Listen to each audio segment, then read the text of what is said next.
Alors, M. Chaudry, c'est vous qui menez l'interrogatoire. Oui. Good afternoon. Good afternoon. Shantona Chaudry, lead counsel for the Commission. Our witness this afternoon is Prime Minister Justin Trudeau. Can I ask that the witness be sworn or affirmed? Do you wish to be sworn or affirmed for the record? Sworn, please. Could you please state your name for the record? Justin Trudeau. And do you swear that the testimony you're about to give today is the truth, the whole truth, and nothing but the truth? I do. Thank you very much. Counsel, you may proceed. Thank you. So, Prime Minister, we'll start with the typical routine housekeeping. Mr. Clerk, can I ask you to pull up WIT 66, please? Prime Minister, you'll recall being interviewed by Commission Counsel on February 27th, 2024? Yes. Can you confirm that you've reviewed the summary of that interview, that the summary is accurate, and that you adopt it as part of your evidence before the Commission? I can. Thank you. The next is WIT 67, please, Mr. Clerk. So, Mr. Prime Minister, this is the summary of your in-camera examination. You'll recall having been examined in camera by Commission Counsel earlier this year? Yes, I do. Okay, and once again, can you confirm that you've reviewed the summary, that the summary is accurate, and that you adopt it as part of your evidence for the Commission? I can. Perfect. We can take that down now, Mr. Clerk. So I'm going to ask you to start today, Prime Minister, by asking a pretty general question, but nevertheless a fundamental one, which is, having been Prime Minister now since 2015, can you paint for the Commission a picture of the foreign interference landscape over your tenure as Prime Minister? And before you answer, I'll just put two sort of precisions on that. One is that we know foreign interference comes in all shapes and sizes, but the kind of foreign interference that interests us most today at this Commission is obviously foreign interference in democratic processes and electoral processes and institutions. Second, it goes without saying, but in answering this question and all questions I pose to you, please stick to information that can be safely publicly disclosed. Indeed. One of the things that we had grown concerned about as a party when we were in opposition before the 2015 election was the lack of oversight by parliamentarians into what was going on in our national security universe in this country.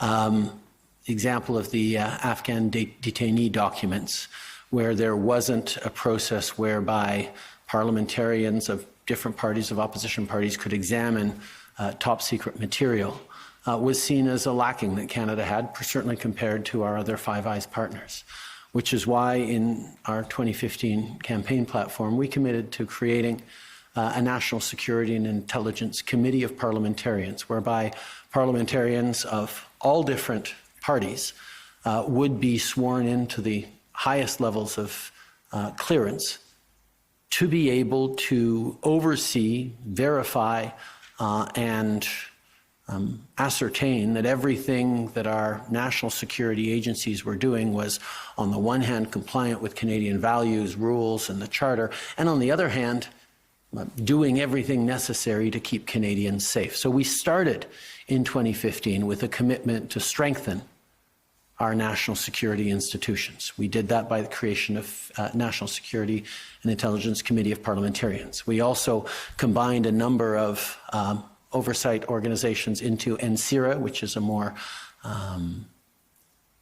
judicial or academic or high-level oversight of our national security agencies, as well as, as we began to govern, strengthened our various national security and intelligence agencies and tools. One of the things I did is I changed our national security advisor to a national security and intelligence advisor, because it's not just about security, and obviously the work around intelligence was getting more and more complex and important in part of keeping Canadians safe. Over the course of that first mandate, we witnessed the significant foreign interference allegations or threats during the 2016 presidential election in the United States, where Russia, certainly through misinformation and disinformation online, attempted to interfere. But also, more interestingly, as a key example, in 2017, during the French presidential election, there was actually a moment in which officials within the French governmental apparatus actually had to come out and tell the citizens of France that a particular piece of information or news that was about to break was in fact Russian disinformation and should not be given any weight or heed.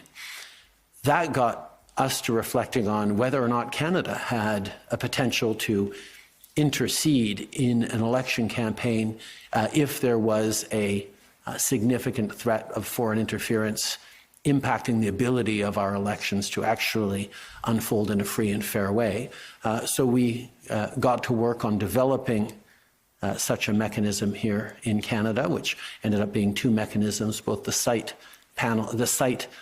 task force that allows our security agencies to monitor very closely the goings-on in the election, and the panel of five, which is top civil servants who would have the ability, if they deemed it necessary, to actually go public or take other actions to ensure the protection of our democratic institutions and electoral processes from foreign interference. One of the other examples of things that we did during that time in 2018, when Canada hosted the G7 leaders meeting in Charlevoix, Quebec, we actually brought forward and created the G7 Rapid Response Mechanism, which was designed to monitor and respond to threats of misinformation and disinformation in our democracies, a tool that has been successfully used over the past years since in a number of different occasions, and indeed was more recently actually strengthened to weigh in a little more on the democracies in Eastern Europe, where we're seeing significant interference by Russians, given the conflict in Ukraine. Okay, thank you for that summary. What I'm going to try and get at now is the threats, really, to which all of this responds. So we heard from Minister Gould this morning about the plan to protect Canada's democracy and what it was really designed to do, that process. Mr. Clerk, I'm going to ask you to pull up a document, CAN 019496.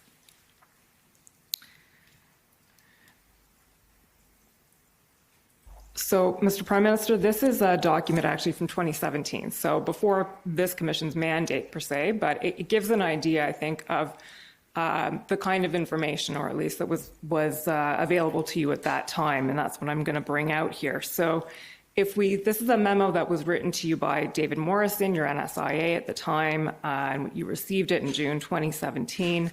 So, the top of that document there talks about the Chinese foreign interference threat. And it says, the CSIS describes the PRC essentially as sophisticated, pervasive, persistent. There are other countries around, but the PRC is the big one. Mr. Clerk, if you can just scroll down a little bit more.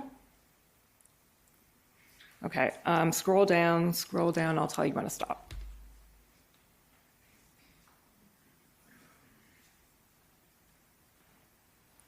Keep going. Okay, there we go. So on the third page here, you'll see Prime Minister, it talks about allies who are facing similar challenges and refers specifically to Australia, in which I believe what's explained there is in Australia it was found that agents of the Chinese government were donating millions of dollars across the political spectrum. So your NSIA is informing you of this, and keep scrolling down, please, Mr. Clerk, to the next page. And then brings it back to Canada. Scroll down a little bit more, please, Mr. Clerk, till the next page. BCO comments. There we go. Okay, last page. Politicians and elected officials, in particular at the provincial, territorial, and municipal levels, are largely unaware of the PRC's and others' efforts to influence Canada's political landscape, making them more vulnerable to these attempts, either in Canada or when traveling abroad. So there's that, and then scroll down just a little bit more, Mr. Clerk, so we can see the last part of this. So this is, I'm sorry, I said it was David Morrison, it's actually Daniel Jean. This is a very sensitive issue, and public efforts to raise awareness should remain general and not single out specific countries to avoid potential bilateral incidents. However, countries across the line should be reminded of appropriate conduct and risk of consequences. So, Mr. Prime Minister, I'd like you to speak to those points if you can. First of all, the level of knowledge about foreign interference, the level of threat, here we see it coming from the PRC, and also that tension between sort of exposing something about foreign interference while at the same time having to balance international relations, bilateral incidents, and the like. Well, first of all, it's a good example, as I spoke about the experiences in the United States and in France. The experience that Australia had, not with Russia, but with China, is another excellent example that we were very aware of at the time. And highlighted the fact that there are foreign state actors who are interested in playing a role in our democracies or in disrupting our democracies. The difference between Russia and China is a significant one in that China has a very large diaspora of Chinese Canadians who are often the first targets of interference efforts by a foreign state.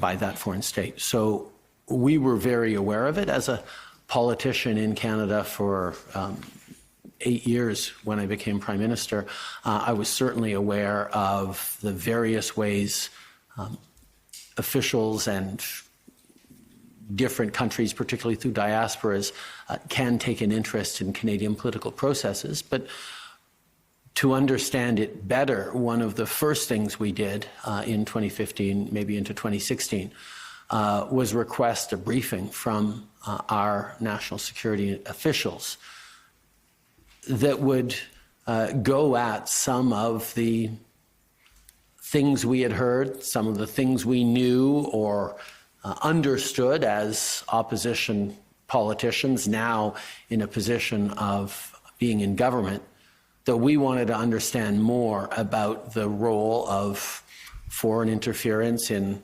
particular communities, and we even wanted to know about particular individuals that we had heard things about, and understand what landscape we were actually walking into, because we suddenly had access to a very sophisticated and excellent national security apparatus that when one is a simple opposition politician, you don't have access to. So from the very beginning, we knew there were things we needed to know about.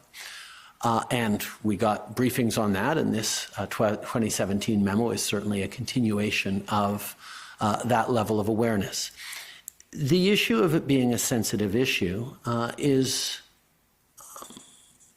quite germane, and it evolves over time. Back in the early days of our government, we were very much looking to deepen the trade and commercial ties with China, seeing it as an opportunity for exports. One of my biggest files of the day on that was trying to restore the canola shipments that many Western grain farmers were relying on, that were seeing irregular blockages from the Chinese authorities. So that was part of our work. But even as we were doing that, we were very aware of the areas in which we needed to challenge or contest China, whether it was on issues of human rights or democracy, of Uyghurs, of protection of the rights of our diaspora communities from influence or intimidation. There has always been a complex approach that every government has had to take with China. Over the years, however, this has shifted significantly. As I'm sure we'll get into, the relations with China took a significant turn when they chose to arbitrarily detain 2 Canadian citizens.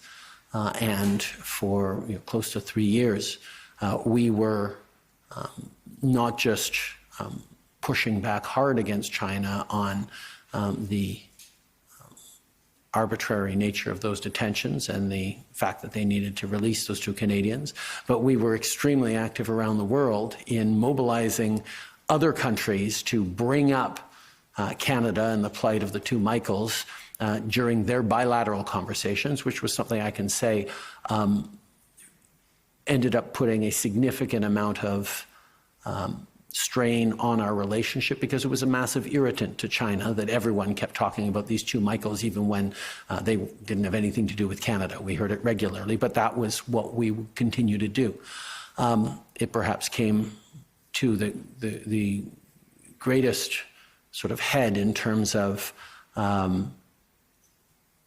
being reminded of appropriate conduct and risk of consequences in November of 2022, when I was in Indonesia for a G20 meeting, when I saw the President of China, Xi Jinping, at the opening ceremonies, I mentioned to him that I needed China to stop interfering in Canadian democratic processes, because that was very much something that people were very concerned about back home at that particular moment. Okay. We'll move then to from the general landscape, which we now, I think, have a decent picture of, to some more precise questions having to do with this Commission's terms of reference. Et je vais commencer en français, monsieur, maintenant. Et on va parler d'un sujet qui est couvert dans votre résumé d'entrevue et votre témoignage. C'est la manière dont vous recevez de l'information et du renseignement. Un point clé qui ressort de votre entrevue et de votre témoignage auparavant, c'est que les documents écrits sont peut-être pas la manière principale dont vous recevez ces informations-là. Et c'est plutôt les briefages verbaux que vous recevez la plupart de votre information. Alors, est-ce que vous pouvez nous expliquer ça et nous expliquer de façon générale la manière dont on vous fournit les informations dont vous avez besoin? Tout d'abord, tout Premier ministre reçoit énormément de briefages et d'informations, pas seulement sur l'ingérence étrangère ou des situations de sécurité nationale, mais sur comment fonctionne l'économie, quels sont les enjeux au niveau de la sécurité publique, quelles sont les préoccupations qu'on a avec nos alliés.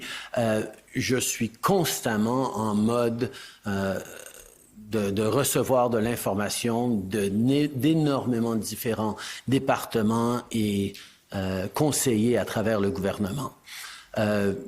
Je suis aussi les nouvelles principales pour être à l'affût de ce que les Canadiens voient dans leur jour le jour, quelles sont les préoccupations des Canadiens dans leur vie quotidienne. Tout ça est présenté de différentes façons, mais malgré le fait que je reçois de l'information écrite, des sommaires de la semaine, des documents en matière de sécurité et de renseignement, qui sont souvent très FYI, très pour votre information. La seule façon sûre de s'assurer que je suis informé d'un enjeu prioritaire, c'est jamais juste de me glisser une note que peut-être je lirai, peut-être que je n'aurai pas le temps de lire si je suis en déplacement, si j'ai un horaire très chargé. C'est d'assurer d'avoir un moment de briefage direct avec ma conseillère en sécurité et renseignement, c'est-à-dire la NSIA, qui vient me donner des mises à jour sécuritaires, d'habitude sur plusieurs sujets pendant une même séance, de façon assez régulière, des fois 1 ou 2 fois par semaine, plus si nécessaire, des fois juste 3 ou 4 fois par mois. Ça dépend, mais la seule façon de garantir ou de s'assurer que je reçois les informations nécessaires, c'est de me donner un briefing en personne ou au téléphone sécurisé si nécessaire sur un enjeu quelconque ou prioritaire. OK. Et vous avez mentionné, bien sûr, la conseillère principale NSIA. L'acronyme m'échappe quand même, mais la NSIA. Est-ce que c'est vraiment la NSIA dont vous dépendez le plus pour vous fournir les informations dont vous avez besoin dans ce domaine, ou c'est la greffière, ou c'est un peu les deux? Dans ce domaine-là, c'est la responsabilité de la NSIA de me garder à l'affût de tout ce que j'ai de besoin et quand j'ai des questions en lien avec la sécurité ou les renseignements, c'est directement vers elle que je me tourne pour avoir des réponses à mes questions. Le greffier, la greffière a souvent un rôle à jouer pour me souligner des enjeux très importants qui peuvent être des enjeux de sécurité ou de renseignement. Mais c'est principalement la NSIA qui est chargée de me garder à l'affût sur les enjeux de sécurité et de renseignement. OK. Et lorsqu'on vous fournit ces informations-là, je vais vous demander de nous expliquer un peu votre réaction et de façon assez précise, parce que nous avons entendu votre Chief of Staff, Mme Telford, hier, votre chef de cabinet, témoigner qu'elle a mentionné qu'elle lit les produits de renseignement ou qu'elle reçoit ces informations-là, parfois avec certaines réserves, sans les prendre nécessairement au pied de la lettre, parce que ça contient parfois des erreurs, c'est pas tout à fait juste. Et j'aimerais savoir votre perspective ou votre expérience à ce sujet-là.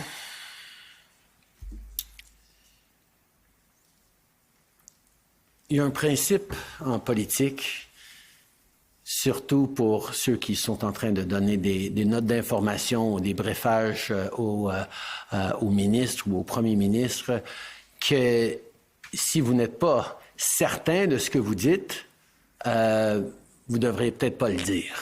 De mettre des faits erronés dans la tête d'un ministre ou d'un premier ministre avant qu'il sorte parler aux médias ou se lever dans la Chambre, ça peut être extrêmement problématique. Alors, quand on me donne des informations sur un incident qui s'est produit ou une préoccupation quelconque ou un désastre naturel ou une situation auquel font face les Canadiens, c'est sûr que la véracité de l'information et le fait que ce soit de l'information le plus complète possible est extrêmement importante. Mais je ferai un peu une exception par rapport à l'intelligence. Parce que quand on a des renseignements ou de l'intelligence, c'est pas toujours certain, c'est pas toujours corroboré. Dans les milieux juridique, c'est bien connu que la différence entre ce qui est intelligence et ce qu'on peut montrer en évidence est une grosse distinction. Alors, pour moi, quand je me fais briefer par écrit ou plus souvent de façon verbale par les agents de renseignement, la conversation sur la fiabilité de l'information fait partie intégrale de ce qu'on est en train de dire. Par exemple, j'ai été briefé sur le fait que l'Iran avait tiré sur l'avion ukrainien contenant une centaine de Canadiens.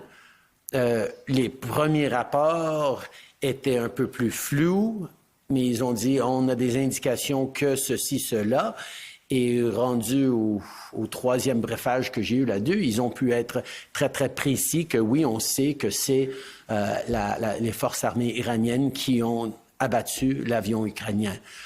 Mais ce que je dis, c'est qu'on doit toujours prendre les renseignements et l'intelligence, les documents d'intelligence avec une certaine conscience que c'est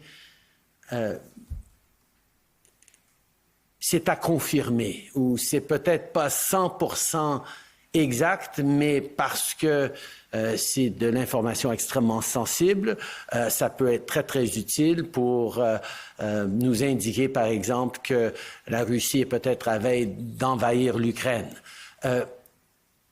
On agit ou on prend les informations au niveau du renseignement différemment que la façon que je prends un rapport sur le taux de chômage au Canada ou le niveau d'inflation. Donc, il y a toujours un certain niveau, pas de sceptisme, mais de pensée critique qui doit s'appliquer à toute information recueillie par nos services de renseignement et d'information. We'll probably come back to some of that as we go along. I'm going to take you to the 2019 election now specifically. Mr. Clerk, can you pull up CAN 005461, please?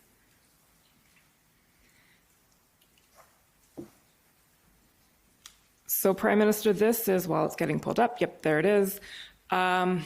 We know at this point in the evidence before the Commission that on September 28th, 2019, the Site Task Force and CSIS gave a briefing to the security-cleared representative of the Liberal Party about foreign interference in the Don Valley North riding. We also know from Mr. Broadhurst that he then received that information. How did this play out from your perspective? Late in September, as I was coming through Ottawa, I believe I was on my way out across the country for another stretch of campaigning. I believe it was on a Sunday as I was heading out after Saturday with my family. Mr. Broadhurst met me at the airport in a holding room, in a lounge on the government side of the airport, government terminal in the airport, to let me know of concerns that he had received from the Site Task Force and CSIS about the nomination campaign, the nomination election, the nomination race contest in Don Valley North. He shared with me that intelligence services had shared with him concerns that Chinese officials in Canada had been developing plans to possibly engage in interference in the nomination contest, specifically by mobilizing buses filled with, and the challenge in this is always trying to pick out what I heard exactly then from what I knew later, but I believe it was either buses full of students or buses filled with Chinese speakers or Chinese diaspora members who would be mobilized to support Han Dong, who would have been mobilized to support Han Dong in that nomination contest of a few weeks previous. In what ended up being probably a 20-minute to half-hour conversation with Mr. Broadhurst, I asked him more specifically about, okay, so they had plans or an intent or a capacity to do this. Do we know that they did? Did you hear from CSIS and the security agencies that this was actually done? They weren't entirely certain. There was reasons to believe that perhaps it has, and perhaps the indication was that there were buses filled with Chinese speakers at that nomination contest. I asked if, and as a matter of course, those who are in politics and certainly on the ground riding politics know that it is regular for buses to be mobilized in particularly in contested nominations of community organizations, student groups, a particular seniors residence could bring a minibus full of seniors to participate in a nomination contest. So just the existence of buses wasn't enough. Buses with Chinese speakers or Mandarin speakers in them wasn't enough to be itself alarming or a condemnation, but there were clear indications that there were concerns by CSIS that China might have been behind this, and that those students or those individuals on the bus might have been motivated or mobilized to vote in that way, and there were concerns that CSIS had. I asked the extent to which they were certain that it happened, the extent to which they were certain that China was indeed behind the mobilizing of the bus or buses. And I also asked whether or not CSIS had information that Han Dong knew about this, whether he was witting and aware that China had mobilized, or Chinese officials had mobilized buses for him or not. And the answers were not clear from CSIS at that point, according to what Mr. Broadhurst told me. I then I also asked if it was a close nomination, if there was a sense that the actual result of the nomination could have been affected by this bus or buses or what was there, and that wasn't clear at all. CSIS didn't have any conclusions to share at that point. I asked Mr. Broadhurst whether CSIS was making any recommendations or suggestions as to what we should do with this information. And it was clear to Mr. Broadhurst that this was very much about just letting us know so that we know and could perhaps take any actions that we deemed appropriate, but they weren't going to be recommending for us to take action of one way or another. But they also specified that this was secret information that we could not share with the candidate in question, Mr. Dong, or the public at large, in terms of what they were telling us about these concerns and these allegations. I then asked Mr. Broadhurst what the Liberal Party processes that are in place to oversee nominations, particularly contested nominations, had flagged around that nomination contest of a few weeks before. There are party officials that oversee the voting, the registrations, the voting, the processes, the counting. There are lawyers in place overseeing the count. There are possibilities for the losing contestant or contestants to challenge the result if they feel it was unfair. There are many processes because political parties often have some very complex fights around nomination parties, all nomination contests. All political parties are like that. And Mr. Broadhurst assured me that they had looked into, when they heard these allegations or this information from CSIS and CITE, and had no flags on the nomination process.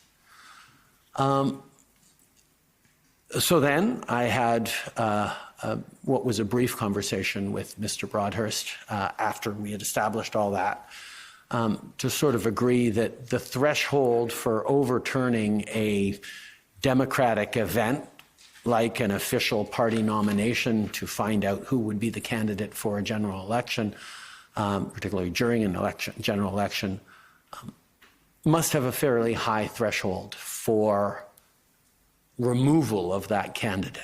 And that was really sort of the binary choice we were placed with in that situation. Acting would be removing Han Dong as our official candidate. The other choice would be not to remove that candidate,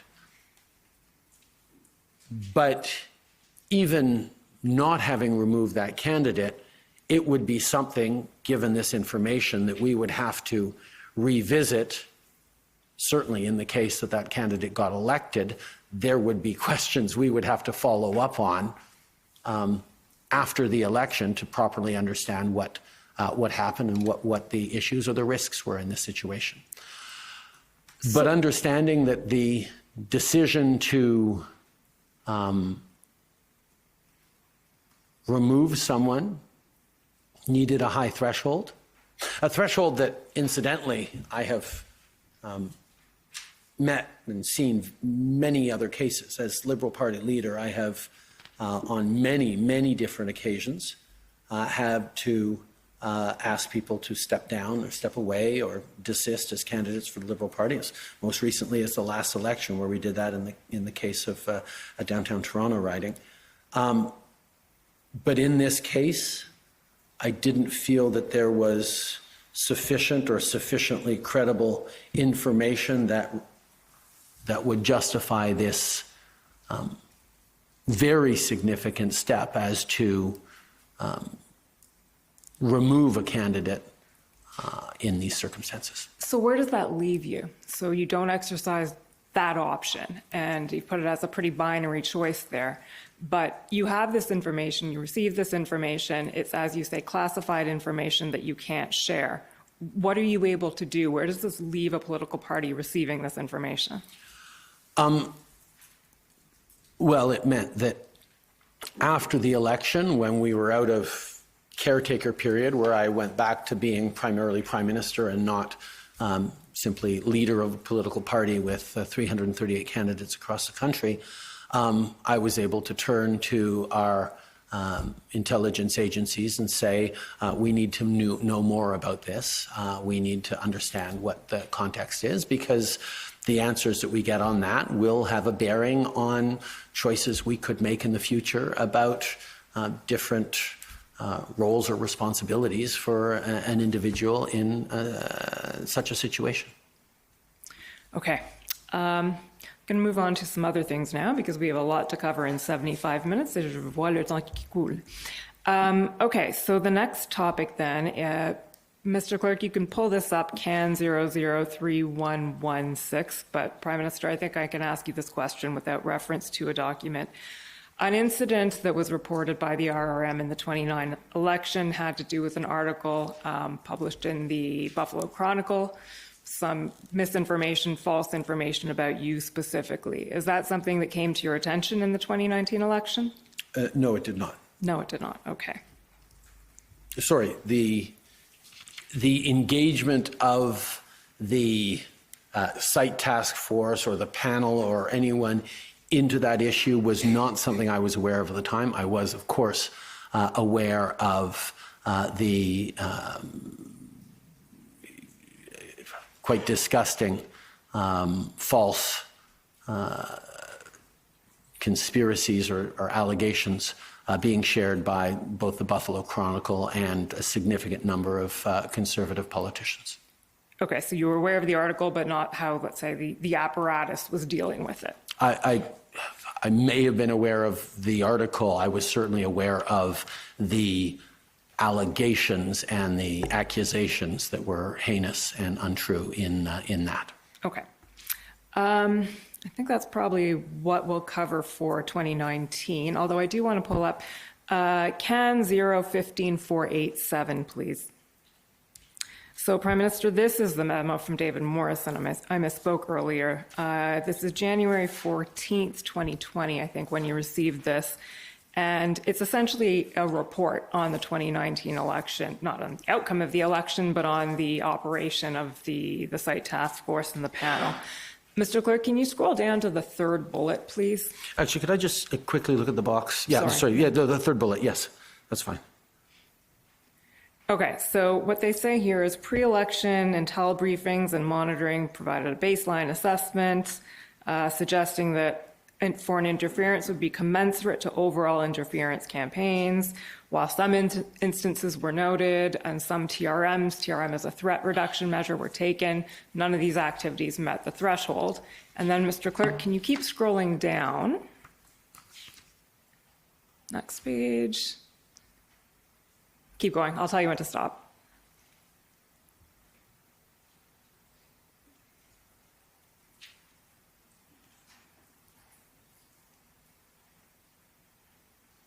Yep, I think we may. Oh, no, there we go. Okay. It says, as it pertains to FI and as referenced above, despite concerns that Canada would be targeted, and then I'm going to go through this quite quickly, but the assessment is there was no foreign cyber threat activity targeting Elections Canada, no instances of foreign interference in the human space, no significant indications of FI in the digital information ecosystem, and then what Mr. Morrison says is arguably this places the level of FI in GE 2019 below the anticipated baseline. Is that consistent with the information that was being provided to you about what happened in GE 2019? Yes. This was a report in January of 2020, so 3 months after the election. I would have already have been briefed multiple times by the clerk and by others that their conclusion was that the elections in 2019 were indeed free and fair, and the outcome was not affected by foreign interference, either overall or in the specific riding contests. Okay, so now let's leave 2019 and move to the 2021 election. I'm going to ask you about a series of some incidents or events about which the Commission has received information. And I'll do the first one with reference to one of the topical summaries that's been produced to the Commission by the government. So, Mr. Clerk, that's Can Sum 4.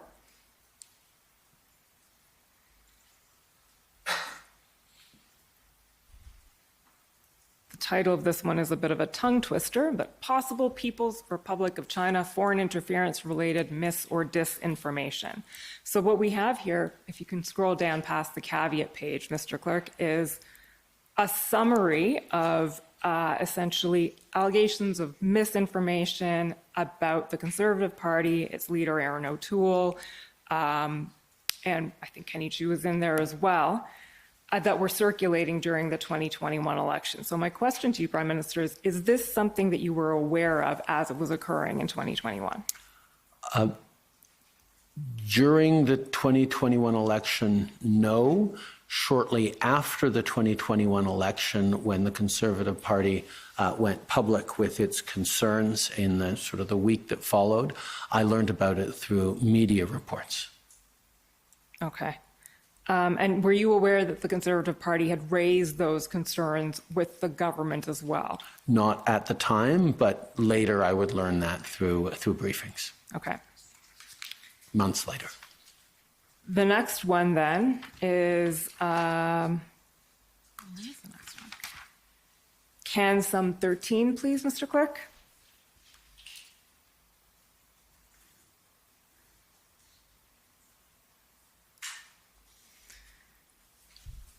So this is actually a summary about both 2019 and 2021. The more germane one may be 2021. Can you scroll down to the information page? Thank you, Mr. Clerk. So what this summarizes, you'll see, is expressions of partisan preferences by certain PRC officials in Canada. And what it says about 2019 is that there was reporting that some PRC officials expressed political preferences which were party agnostic and opportunistic at a riding level. So then scrolling down, please, again, Mr. Clerk. In 2021, there was reporting that some individual PRC officials in Canada made comments expressing a preference for a Liberal Party minority government.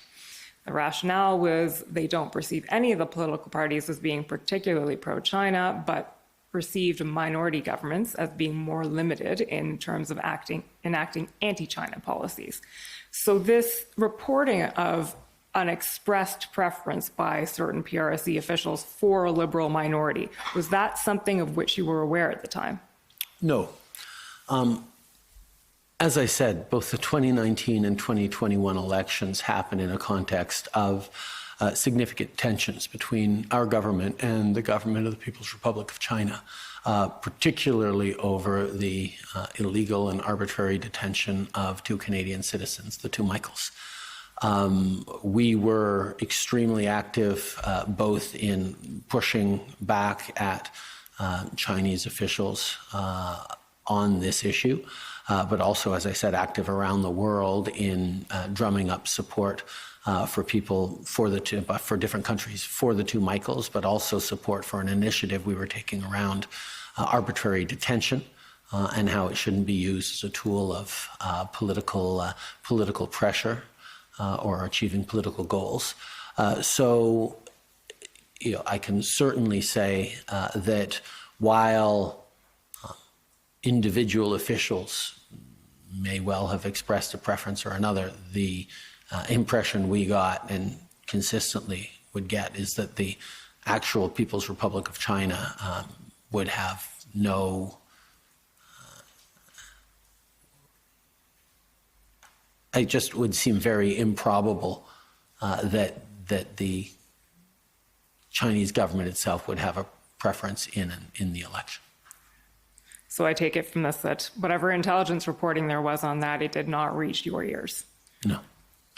Okay. Thanks. You can take that down now, Mr. Clerk. And there's also the issue of the difference between foreign interference and attempts by different countries to influence behavior. Diplomats around the world are in their roles to try and influence favorable behaviors by the countries in which they're serving towards the country they represent. That is a big part of the role of a diplomat, of a foreign official, of all types. Canadians certainly take an active role in furthering our interests, including from time to time having certain preferences around what might happen or might be an outcome of an election or a particular domestic debate in a foreign country. However, foreign interference happens when there is, and there's a full proper definition of it somewhere, but my understanding is where it's covert, where it's coercive, where it is using pressure or particularly untoward means other than having a diplomat express, I really hope you should sign this trade deal, it'd be good for both of our countries, as opposed to trying to strong-arm people behind the scenes to get them to sign said trade deal or whatever one might examine. So for a diplomat to express a preference, whether it be personal or tactical or what have you, is not in itself foreign interference. It may be attempts at influence. It may not be anything other than the regular conduct of diplomacy. So it would be the actions they take to further their preference that would constitute potentially foreign interference. And certainly in the case of China, we have seen regularly that many examples of this commission that there are clear actions that would amount to or indicate a willingness to engage in foreign interference. The next incident I want to bring you to is CAN 001082, Mr. Clerk. This is another briefing, Prime Minister, that was given to the cleared representative of the Liberal Party at the time. It's the 2021 election this time. You probably, judging from that document, can't say very much about this, but what I'm interested in knowing here is the timing of how this one played out, again, from your perspective.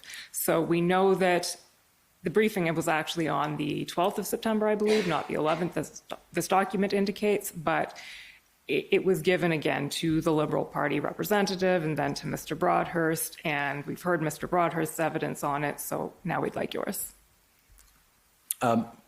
My understanding is, which I learned after the election was over, was that Mr. Broadhurst made the determination that it wasn't something that he needed to bring to my attention as leader of the Liberal Party, and he did not. He did not bring it to your attention? He did not bring it to my attention. During the election? During the election, yes. After the election? He did not, or he probably did, but I actually got more official briefings on this matter after the election. Okay, I understand. Okay. He was the vehicle for briefing me theoretically during the election, not officials, because that's the way it would flow through as party leader in my party leader role. But afterwards, once I was once again fully Prime Minister, it was officials who would be able to brief me on this. Okay. Speaking of briefings, we're going to turn to that topic now. So I'm going to go through a few briefings that we know we think you received. We do know that you received in many instances on foreign interference over the relevant time period. I'll start with February 9th, 2021. This one I don't really have a document to point you to, so I'm just going to ask you for your recollection of it. So this would be, again, February 9th, 2021. Do you recall receiving a briefing on that date? Yes, that was a briefing that I got on the phone. I was not in person for that briefing. I was there via teleconference on a secure phone, and yes, I got a briefing. Okay. Do you recall the content of that briefing at all? It was as I recall, a general briefing on a number of issues, including foreign interference. Okay. The next one then in time skips to the fall of 2022. Mr. Clerk, can you pull up CAN 015842, please?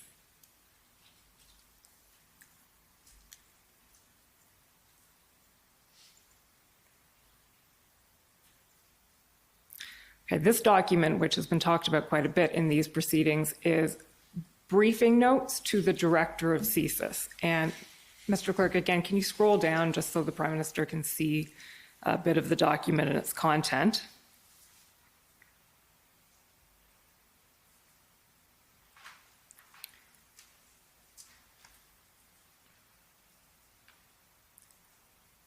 So, Prime Minister, my first question is, do you remember getting this briefing in the fall of 2022, October 27th? Yes, my memory is always better when I was physically in the place where I got the briefing. So I remember very clearly this briefing. This briefing was actually an overview of a number of different cases and situations, none of which had to do with federal elections. Okay, so would you say that the content of these briefing notes, accurately conveys what you were told during that briefing? Not particularly. Obviously, there are elements in this that are consistent with the briefing that was on different elements of foreign interference. But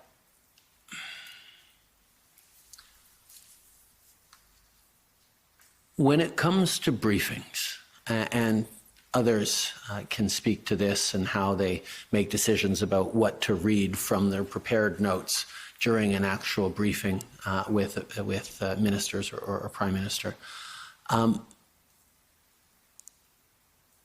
But it is much more of a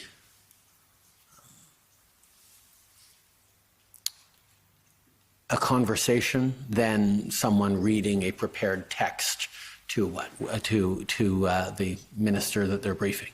There are elements in here that say, for example, having read the briefing note in preparation for this this inquiry, that talk about how serious foreign interference is and how we need to do more.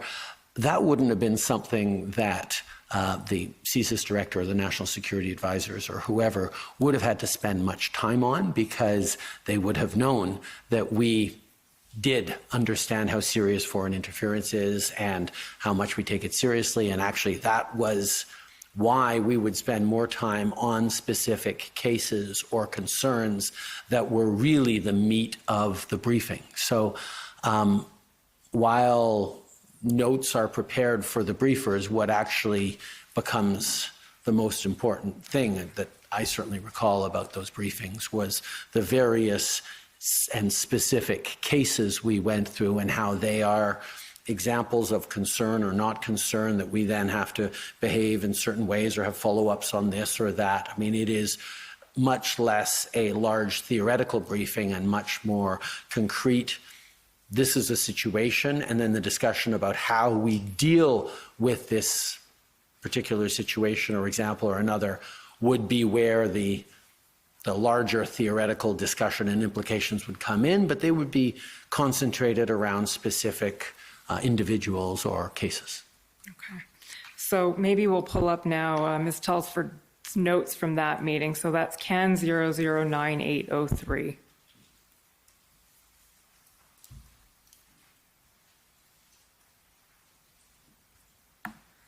A little more sparse than Brian Clow's would be, but at least we have a few points here. Do these notes help shed any light on what was dealt with in that briefing for you, Prime Minister? Do these seem familiar? Yes, I think the 1, 2, 3 indicates that different examples that we were, or the situations, or actually there are cases that we were talking about, or individuals we were talking about. And the bragging is not doing definitely helps me recall a part of the conversation where there was, and let me be careful how I say this so it's not identifiable. There was a foreign government official based in Canada who was taking credit for a certain thing having happened in Canada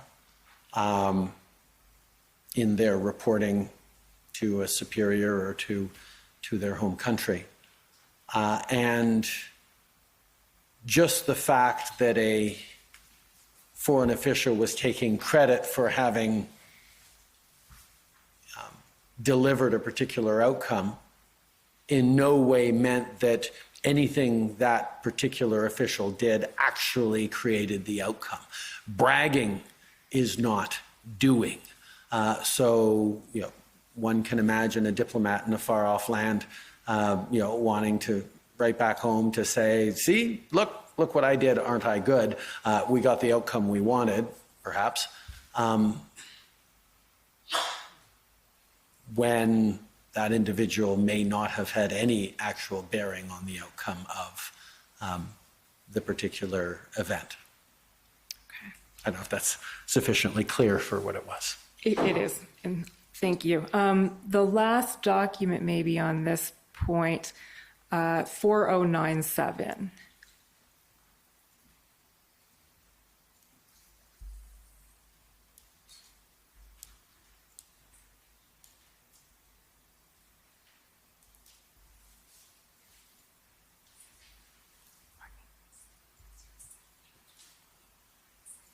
(4079), sorry.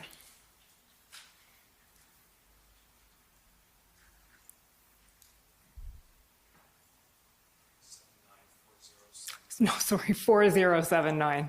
My bad.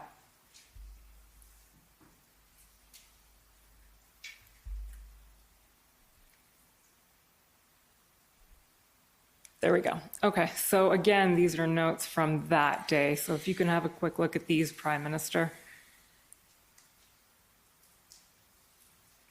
The non-redacted parts of these.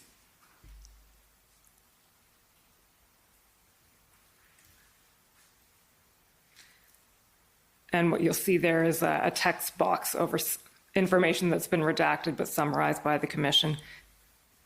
Does this seem familiar as information that was discussed at that meeting? During that same October meeting? Sorry, what was that? Yes, that's the October meeting.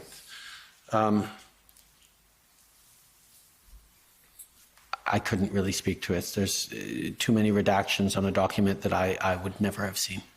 Fair enough. Okay, next one then is November 30th, 2022.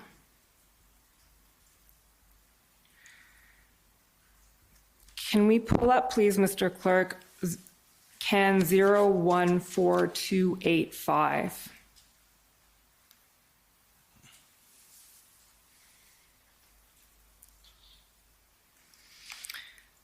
So this is a memo to you, Prime Minister, of November 30th, 2022. And Mr. Clerk, again, if you can scroll down so the Prime Minister can see the document, past the transmittal note. A memorandum for you by the NSIA, copied to the clerk, claims of foreign interference in the 2019 general election for information. And the context of this, Prime Minister, is this is shortly after the media leaks have started about foreign interference. So a memo was written, and we can again scroll through a bit to see the content of that memo.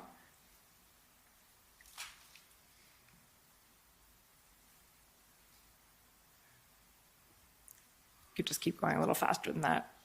I'm not really going to stop on anything. But I will ask you now that you've seen it a little bit to just scroll back up to the summary part, Mr. Clerk. Okay, there we go. PCO searched its holdings. So what's happening here is the NSIA and PCO are trying to figure out what you were briefed on and when. And so there's a paragraph here. PCO searched its holdings, engaged security and intelligence partners to identify instances when briefings on suspected FI in the 2019 general election were provided. That identified a single PCO information note dated January 14th, 2020, which is the one that we've seen earlier, and then it references the February 9th, 2021 briefing. Is that consistent with your recollection of when you were briefed on these issues? Sorry, is this note of November 30th, 2022 was when we were asking, okay, there have been all these leaks on, what may have happened during the 2019 election, and we were asking, were these things we got briefed on? Were these things that we were flagged at that time? And yes, that's the single PCO information note dated January 24th, 2020. And then the February 9th, 2021 briefing. So all I'm asking is whether that's consistent with your recollection of when you were briefed on these issues. But I wasn't, these were requests I made a request to our National Security and Intelligence Advisor because there were things being alleged in the leaks that we had not been briefed on. So I'm not entirely certain about the briefing dates there given, because there were things, including those 11 candidates as a quote, that we had never been briefed on until we saw them in the papers, because following the leaks. Right. So I guess maybe my question wasn't clear. The content of this particular document, I'm not asking you about, except just to confirm that this is consistent with your recollection of when you were briefed, the January 2020 and the February 2021. January 2020 was the memo that we looked at earlier. Sorry, that was the David Morrison memo? Right. I never read the David Morrison memo to my recollection. I got briefed on the contents, which was basically that foreign interference was lower than expected and the elections were free and fair in 2019. Those were the top level conclusions that I was briefed on within days or weeks of the end of the 2019 election. By the time we got around to January, it was good to have that report. I ended up reading the Judd report, I believe, was the full assessment of the work that the panel did during the 2019 election, but I did not read that. I did not receive that January 24th note because I'd already been briefed on its entire contents. Okay. And then the February 9th, 2021, what note was that? Was the phone brief that we spoke about earlier? Yes. Right. I guess that goes back to your point about oral briefings are what really get to you, not necessarily the written ones. Okay, can we then pull up, Mr. Clerk, CAN 017673? And let me just, I mean, I wouldn't want to give people the impression that briefings weren't something particularly, intelligence briefings we took very, very seriously. But in most of these secure briefings, we would go into a SCIF, a secure compartmentalized room, where we would be told, we were told to leave our phones outside, take off our watches and our Fitbits, make sure we're totally secure within a Faraday cage. And then we receive the briefings, often being told, no, we can't keep any of the documents that are given. We can read the documents that are given, but we then need to return them to the officials. Certainly in the beginning, we were never clear on whether we could take notes on this either, because security was important. Fortunately, as we've all seen through various inquiries, it's a good thing Brian Cloud does take notes. But you know, there was always a sense that there was lots of written material and lots of tracking of that information, as a government must, in taking very seriously all these things and very careful controls. But when it came to briefing and taking actions and understanding the context, it happened through secure briefings and conversations that were primarily us receiving information, us asking questions, us directing further actions or research in this area or that area that they would then take away and do. I wouldn't want anyone to think that, oh, because the briefings were primarily oral, or, for example, that David Morrison memo I didn't read because it wasn't delivered to me, because I got the content in other conversations with my NSIA, with my clerk, about the fact that the election was integrity was upheld. Okay. We'll just go to some other notes then. I believe these are Brian Cloud's notes from November 30th, 2022. Do you recall this briefing or this meeting, Prime Minister? My notes indicate that this was immediately before question period, a briefing that happened over lunch hour as I was preparing to go in to deal with some fairly intense questioning on the issue of foreign interference, given the explosive nature of the media stories stemming from unsubstantiated and uncorroborated intelligence shared by a leaker. So these were, these were conversations around what I could say and what we could and couldn't say around some of these allegations that were in the paper, but would leave us limited on what we could actually rebut, regardless of the fact that there were inconsistencies, there were uncorroborated information in the leaks. There were also things that were flat out wrong. But I was reminded of the old story of some FBI agent questioning a witness in an organized crime situation and saying, well, did you meet with that mobster in LA? The guy says, I can't comment. Did you meet with that mobster in Detroit? I can't comment. Did you meet with that mobster in Miami? No, I definitely did not. Sometimes in denying something, you're giving information you couldn't. And throughout my preoccupation and why these leaks were of such deep concern was that we couldn't actually correct the record without, in some cases, confirming the tradecraft and the work that women and men in our security agencies and sources relied upon by our security agencies to keep Canadians and our institutions safe without putting them at risk, without sharing with adversaries some of the information or the methods that we use to keep Canadians safe. And that's part of the reason for the complex nature of a public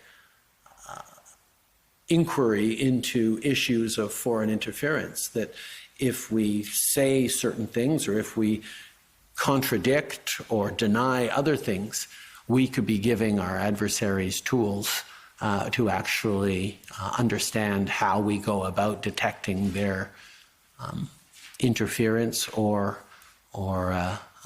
illicit ways of engaging to harm Canadians. It's a complex problem. So the next, I'm going to keep going with the briefings and the post-leak world briefings specifically, Prime Minister. Not long left, but CAN 018009, please.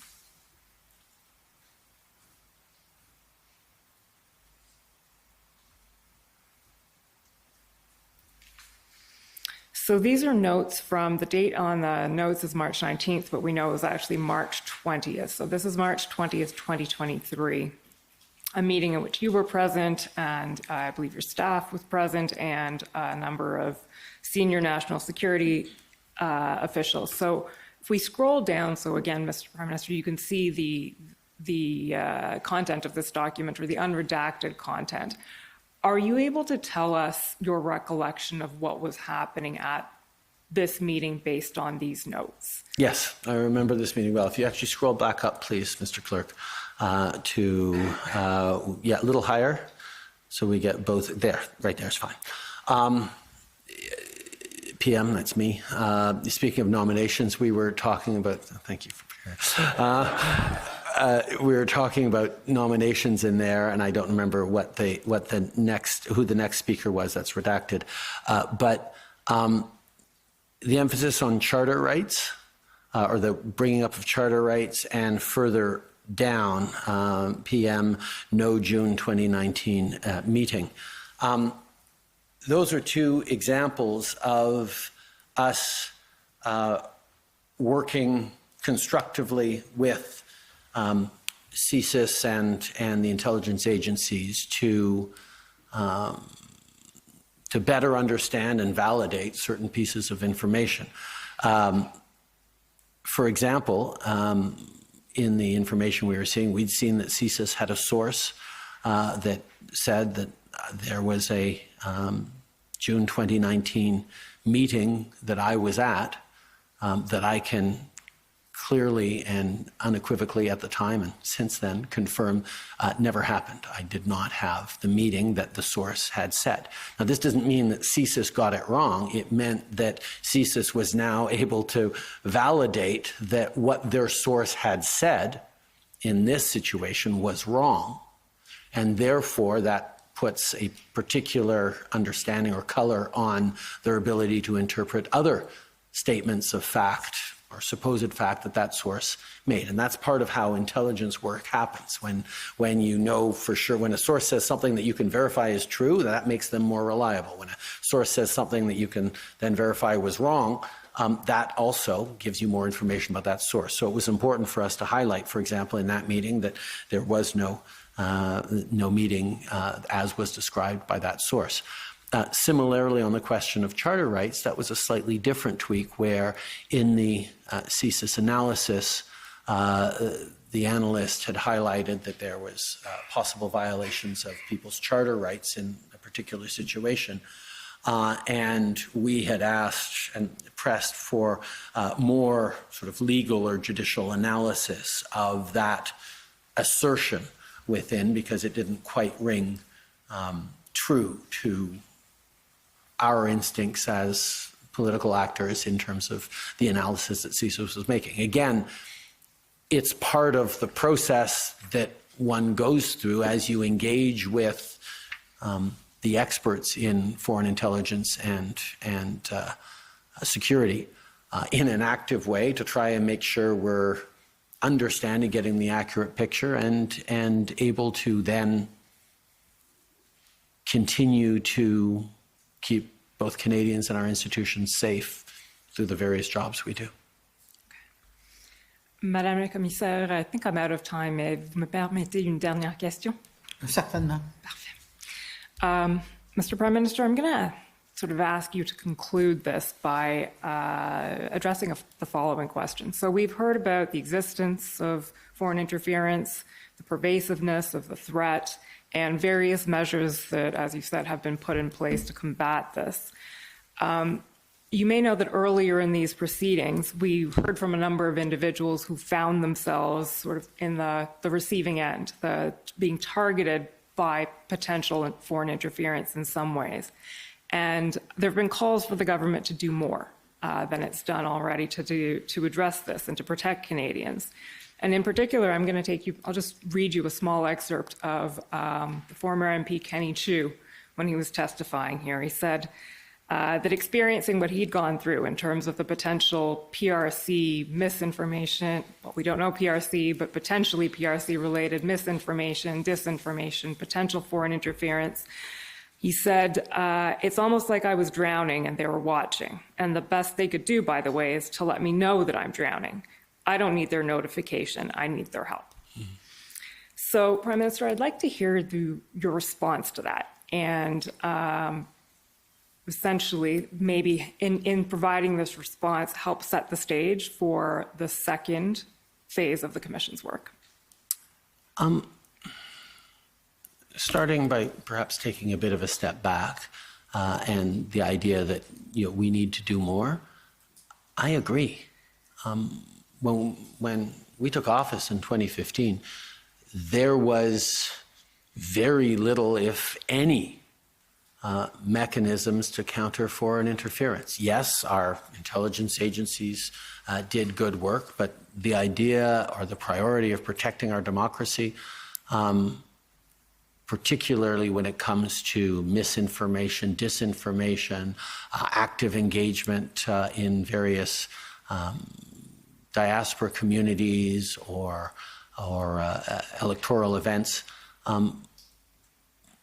was not on the radar at all when we took office. It hadn't been something that the previous government or any previous government had done much on at all. So we started from a standing start. We created the National Security Intelligence Committee of Parliamentarians. We created NSIRA. We moved forward with the Rapid Response Mechanism, and we've continued to do more. Yes, the panel for the 2019 and 2021 elections cite, but we've continued to do more. We recently brought in a National Security Committee, National Security Council of Cabinet to address sort of strategic threats on a larger level. We're continuing to give more tools and powers and learning from what the P5 was able to do in 2019 and 2021 that they'll be able to apply in the 2025 election when it's likely to come. There is always more to do, and one of the things I'm very much looking forward to coming from the work this commission is doing is to make recommendations on how we can strengthen even further the protection of institutions and of our democracy. But that's only half of it. The other half is giving Canadians confidence in their institutions and their democracy. And whether it's a diaspora member worried about stepping up to running for elected office in this country because they're worried about the impact that might be real or perceived from a country they chose to leave many years ago for whatever reasons. There are real concerns and feelings involved. And ultimately, democracy only works when people are confident in its ability to keep them safe, but also be the articulation of what they want for their community and their country. That's where confidence in the integrity of the elections in 2019, 2021 is so important and something that we have emphasized throughout this process, that every briefing I've ever got from all my intelligence and security experts is that those elections were indeed free and fair, and nothing we have seen and heard, despite, yes, attempts by foreign states to interfere, those elections held in their integrity were decided by Canadians. But the feeling that individuals can have that maybe our institutions aren't so strong, maybe they are impacted by foreign actors who wish to do ill to Canada and to Canadians, is something that we need to be very, very thoughtful about. And one of the ways ultimately to keep ensuring that our democracy is safe is to make sure that citizens themselves are engaged, active, critical thinkers who are empowered to see what is information, what is misinformation or disinformation, and be robust in their right to choose whatever direction they want for the country.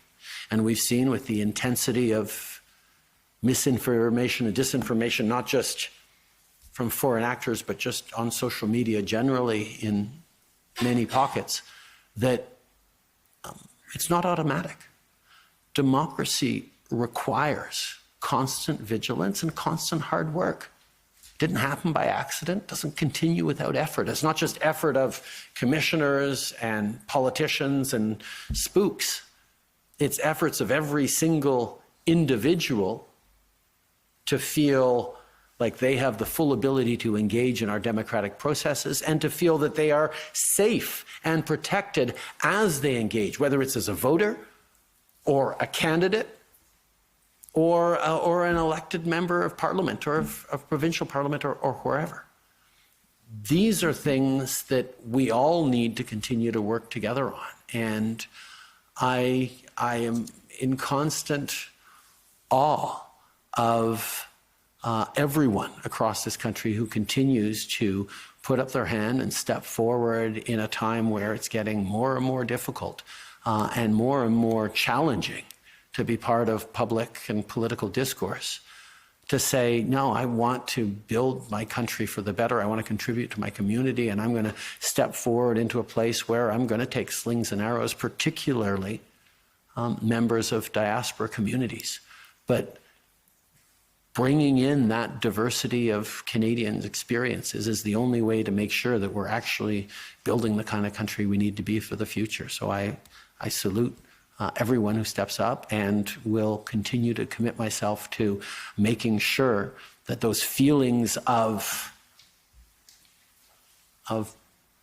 confidence and of safety as we engage as citizens or more as our democracy are protected. Madame la Commissaire, ce sont mes questions. Merci. J'en ai quelques-unes pour vous, Monsieur le Premier ministre. Bien sûr. À votre connaissance, existe-t-il un mécanisme ou une procédure en place pour faire en sorte que la NSA, moi aussi je cherche le mot en français, ait toujours accès et reçoive toujours l'information qui circule en matière d'ingérence étrangère? La NSA a le rôle de rassembler et d'aller chercher toute l'information dans tous nos différentes agences de sécurité, que ce soit à la Défense, que ce soit aux Affaires étrangères ou à CSIS, CSI ou la GRC. C'est vraiment la personne qui est à mes côtés pour coordonner tout cet univers-là. Alors, elle a la capacité et le pouvoir d'aller chercher ces réponses. D'ailleurs, quand je me suis réveillé ce matin et voyant des rapports dans les médias qui amenaient certaines préoccupations, je me suis immédiatement tourné vers ma NSA pour dire, peux-tu faire un suivi sur ce que je suis en train de lire ce matin et me revenir avec des informations. Et moi, j'ai confiance que quel que soit l'univers ou l'endroit dans l'univers de sécurité et renseignement où l'information se trouve, elle a accès à tout cet univers-là. C'est la personne vers laquelle tout est éventuellement conjugué. Et je veux bien comprendre, donc, elle a accès à tout, mais est-ce que, par ailleurs, tous, que ce soit les agences, que ce soit les différents ministères, systématiquement transmettent l'information relative à l'ingérence étrangère à la NSIA? Je suis confiant qu'elle reçoit l'information que les différentes agences trouvent pertinent, mais comme on a vu, il y a toujours des améliorations à faire sur la façon que différents départements et différents secteurs du gouvernement travaillent ensemble, et l'existence même de la NSIA permet d'avoir un point d'autorité et de capacité d'aller exiger les réponses et les informations de partout. Lorsque vous recevez des renseignements et au sens d'intelligence, là, Oui. Qui ne sont peut-être pas encore corroborés, mais qui sont susceptibles d'être extrêmement importants et d'avoir un impact significatif, est-ce que vous pouvez demander aux agences, en établissant une liste de priorités, de compléter ou de poursuivre les enquêtes qui sont entreprises? Absolument. Mais souvent et presque dans toutes les situations, quand je dis il faudrait faire un suivi là-dessus, ce que j'entends, c'est on est en train de le faire et voici ce qu'on est en train de faire. Évidemment, le travail que font les agences ne dépend pas d'un premier ministre pour dire « Ah, vous devriez vraiment faire un suivi là-dessus ». Ils vont suivre les enjeux préoccupants. Oui, un gouvernement, un premier ministre peut accorder plus d'emphase, peut mettre de la pression pour aller plus vite, peut envoyer plus de ressources, mais nos systèmes et nos agences de sécurité de renseignement ont les mandats et les responsabilités pour pouvoir faire les suivis sur des enjeux préoccupants. Et vous pouvez le faire en chargeant les priorités qui peuvent être à ce moment-là déjà établies. Oui, on peut modifier, on peut accroître. Certainement, on a une réflexion régulière sur les priorités en matière de sécurité pour le pays. L'emphase qu'on met sur la cybersécurité, par exemple, c'était pas ce que c'était il y a 10 ans, par exemple. Le monde est en train d'évoluer. La réalité d'un monde où les grands pouvoirs sont en train de changer d'orientation, où la Russie est devenue extrêmement problématique et pas juste un peu problématique comme elle était il y a 10 ans, on s'ajuste constamment et les élus ont un rôle important à jouer là-dedans, mais certainement le travail que font nos agences de renseignement et de sécurité procède de façon robuste de toute façon. Lorsque votre directeur de campagne, M.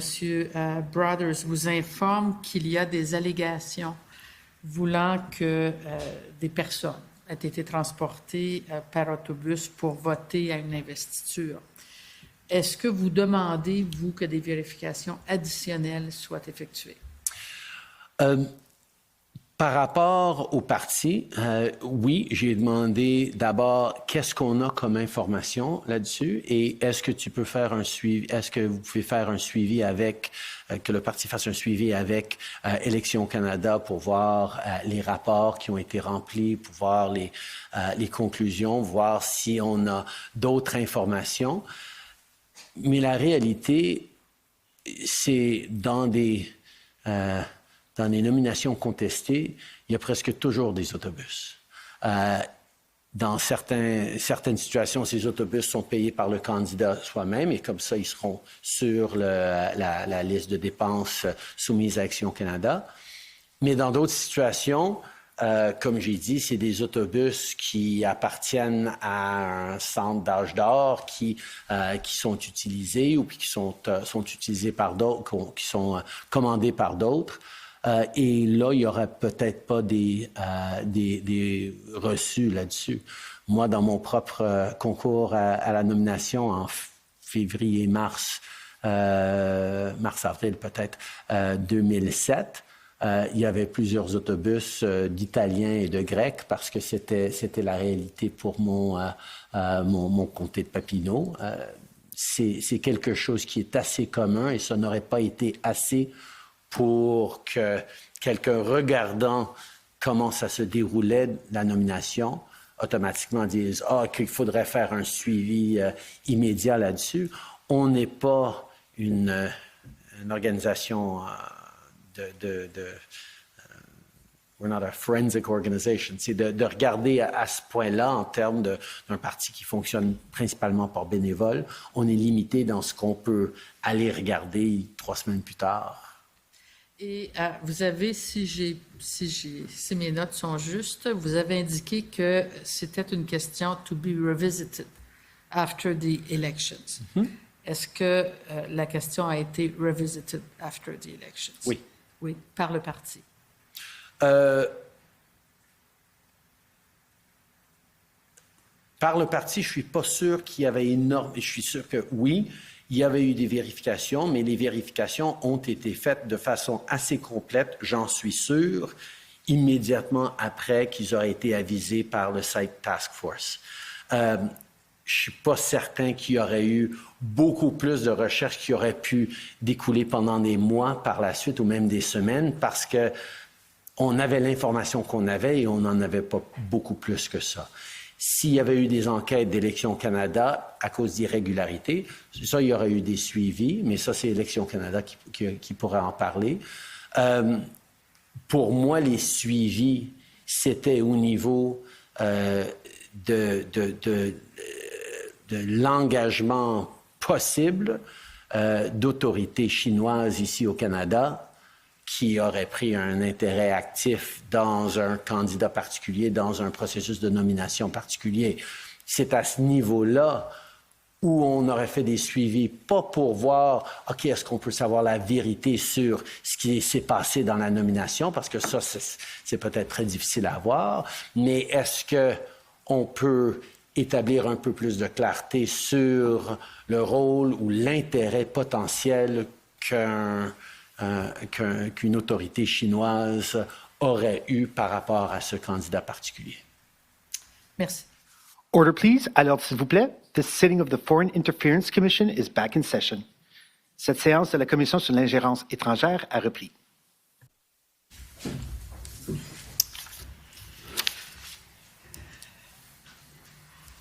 So the first one to conduct cross-examination is counsel for Michael Chang.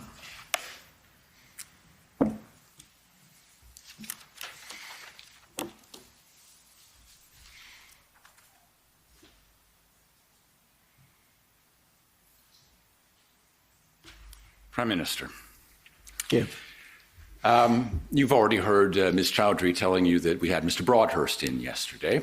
And I'll just ask the court reporter to turn up the document that you've already seen and that we went through with Mr. Broadhurst, and that's CAN 5461, please. And so this is the document that we looked at earlier. I took Mr. Broadhurst through it because I wanted to have his evidence about what he told you.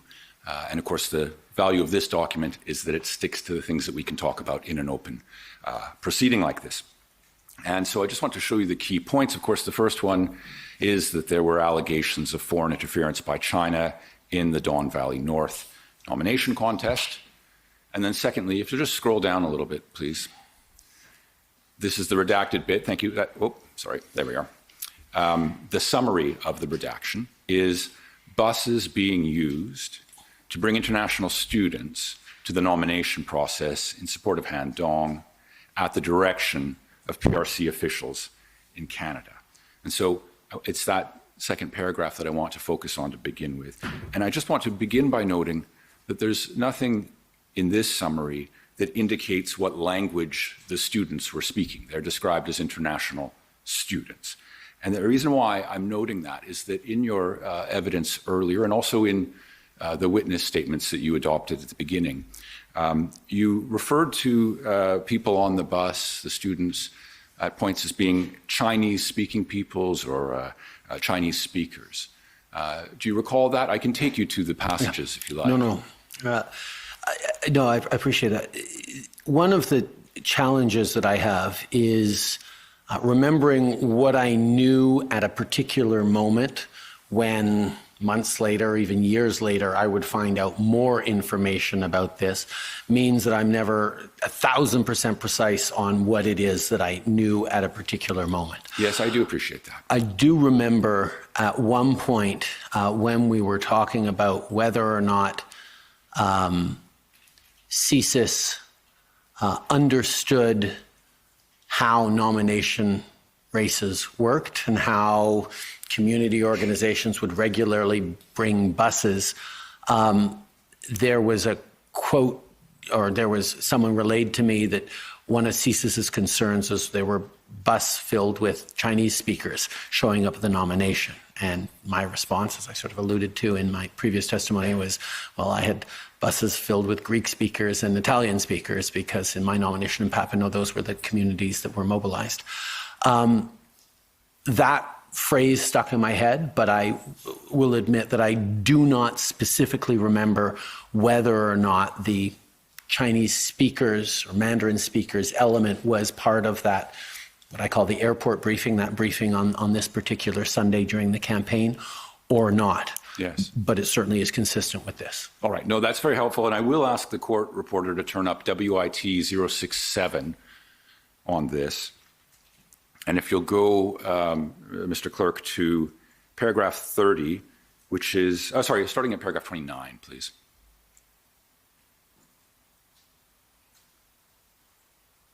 Paragraph 29, there we are. Right, thank you. And so the last sentence is the concern was that buses of Chinese speakers had arrived at the nomination or possibly been brought into the nomination. And then if we go to paragraph 30 and just over the page, the top of the next page, a little further, there we are. Prime Minister, you see the last sentence, the central issue of concern was that buses filled with Chinese speakers could have been international students directed by the PRC.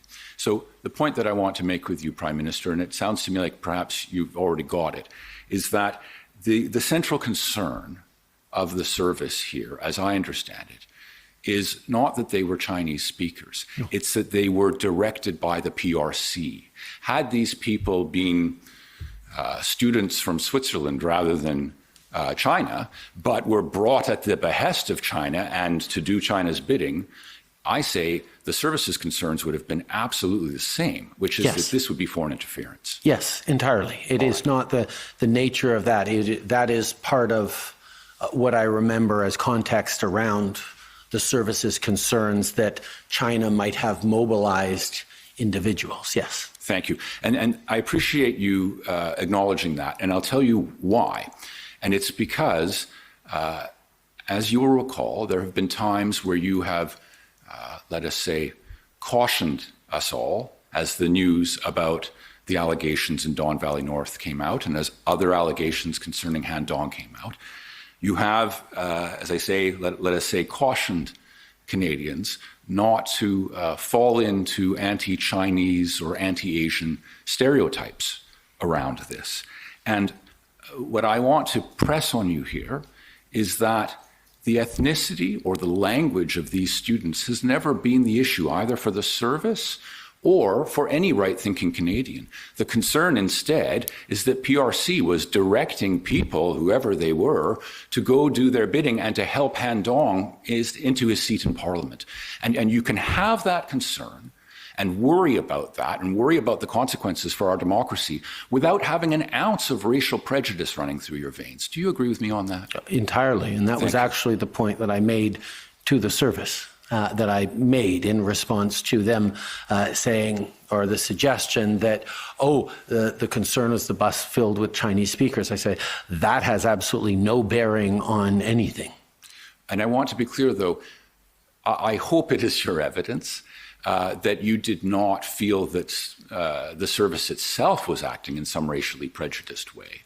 No, my concern was more that perhaps the service didn't understand as deeply as political actors do the prevalence of busing of different community groups in nomination campaigns. Right, and let's come to that point as well. If we could go to WIT 66, please.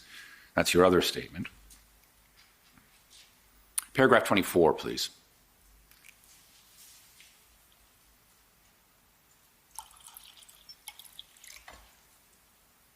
Thank you. And actually, it's at the top of page 7, so keep scrolling a little. Yes, stop there. In the middle of the page, Prime Minister, the fact that there were buses of Chinese-speaking people at the nomination meeting did not necessarily corroborate the allegation that the PRC was responsible. And in fact, I should have read you the sentence before as well. He, meaning you, Prime Minister, also remembered that the intelligence was only an allegation, included no evidence that the people being bused to polls were supported by PRC officials, right? And you go on to say, Prime Minister, that you remembered asking whether the service understood that busing is part of the nomination process. Is that right? Yes. Okay, thank you. And again, going back to the reporting I just showed you, there's obviously a reference to busing there. But what I want to suggest to you is that the emphasis, again, wasn't on the mode of travel for these people. They took buses this time, all right. They could have come some other way, and it wouldn't terribly matter for the services perspective because their concern was that they were directed by PRC and assisted in getting to the nomination place in order to, allegedly, help one candidate over another. So the way they got there doesn't matter one way or another. I understand your point that you wanted to make sure that CSIS understood that buses per se are not a problem. But my proposition to you, sir, is that when you read that statement, the emphasis is on direction by China. Yes, they got there by buses. That's the allegation. They could have got there by tricycles. It doesn't terribly matter. The point is they were directed by China. I would suggest that it might be more difficult for a foreign actor to organize fleets of individuals showing up on tricycles rather than filling them into a bus. I expect that's right. But one way or another, let's say they managed that miracle, CSIS would still be concerned, and rightly so. Absolutely. Yes. All right. I would like to take you to the David Johnson report for a moment now. That's at COM 104.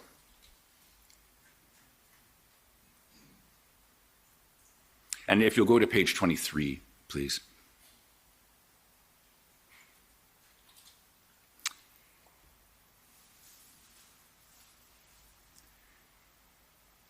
Now, I forgot that this is in 2 columns, so I'm not sure where I'm going to find my quote. Let me read it to you. I don't think it's controversial. You may recall that Mr. Johnson, and I hope we can find it in here somewhere, but Mr. Johnson concluded in respect of the Don Valley North allegations. He said, quote, "There is a well-grounded suspicion that the irregularities were tied to the PRC consulate in Toronto."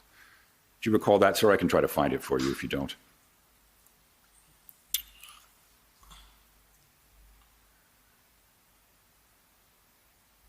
One moment. Yes, there it is. Irregularities were observed. Yes, and then there we are, and there is, thank you very much, Prime Minister, and there is a well-grounded suspicion that the irregularities were tied to the PRC consulate in Toronto. That's what I wanted to ask you about. Now, I fully appreciate, sir, that that was not a conclusion you were able to make or prepared to make in September 2019. But my question for you is today, now that we've had Mr. Johnson's report and he's come to that conclusion, do you accept, first, that there were irregularities in that nomination contest, and secondly, that they were likely tied to the PRC consulate in Toronto? I'd suggest that irregularities being observed is not itself enough to overturn a democratic event. And I'd also suggest that a well-grounded suspicion is certainly warranting more reflection and follow-ups, but also might not hit the necessarily very high threshold for overturning the result of a democratic event. Yes, but I don't think that's what Mr. Johnson is speaking to. He's just saying that there is a well-grounded suspicion that the irregularities, which he seems to have found, were tied to the consulate. And what I want to know is, do you accept those conclusions today?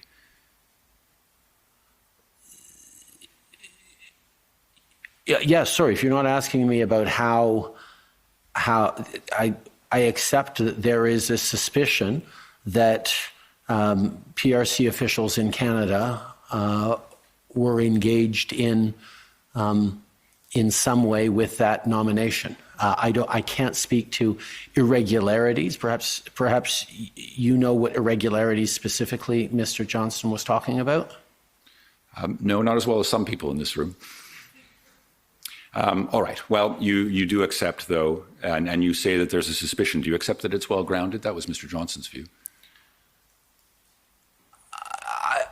I can't speak to analysis made by others. I certainly, and again, distinguishing what I knew in 2019 from what I may have learnt later leaves me in an awkward position around answering this. All right. I'll move to my next document, and that is CAN 15842, please.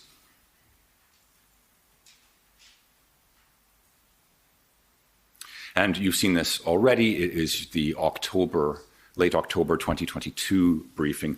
You've already given evidence that your briefings are oral. You didn't see this document per se, and I've got that point, sir. But I do want to go to page 2 of the document. Scrolling down a little further. There we are. Thank you. My question for you is, did the director say words to the effect of, or convey the message that, as you see here, Canada has been slower than our Five Eyes allies to respond to the foreign interference threat? No. All right.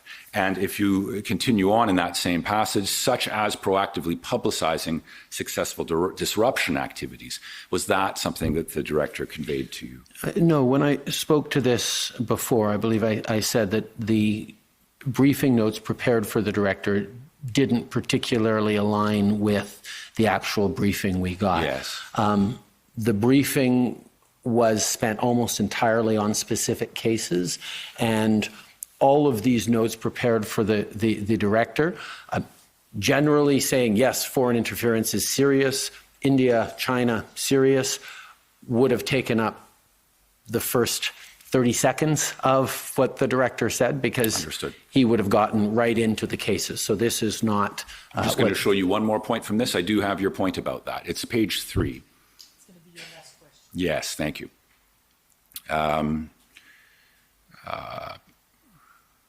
Yes, it's the bullet point that begins with the word ultimately. Ultimately, state actors are able to conduct foreign interference successfully in Canada because there are no consequences, either legal or political. Foreign interference is therefore a low-risk and high-reward endeavor. Did the director convey, in those words or in some similar words, that message that this is a low-risk, high-reward endeavor because there are no consequences? No. Thank you. That's very helpful. Thank you. Counsel for Jenny Kwan.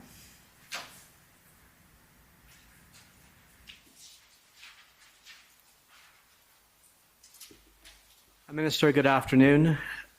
So, Prime Minister, it's a matter of public record that MP Kwan has alleged that she may have been the target of foreign interference by the Communist Party of China in the 2021 general election. And so based on that premise, there's time permitting, there's 3 sets of issues I hope we could discuss.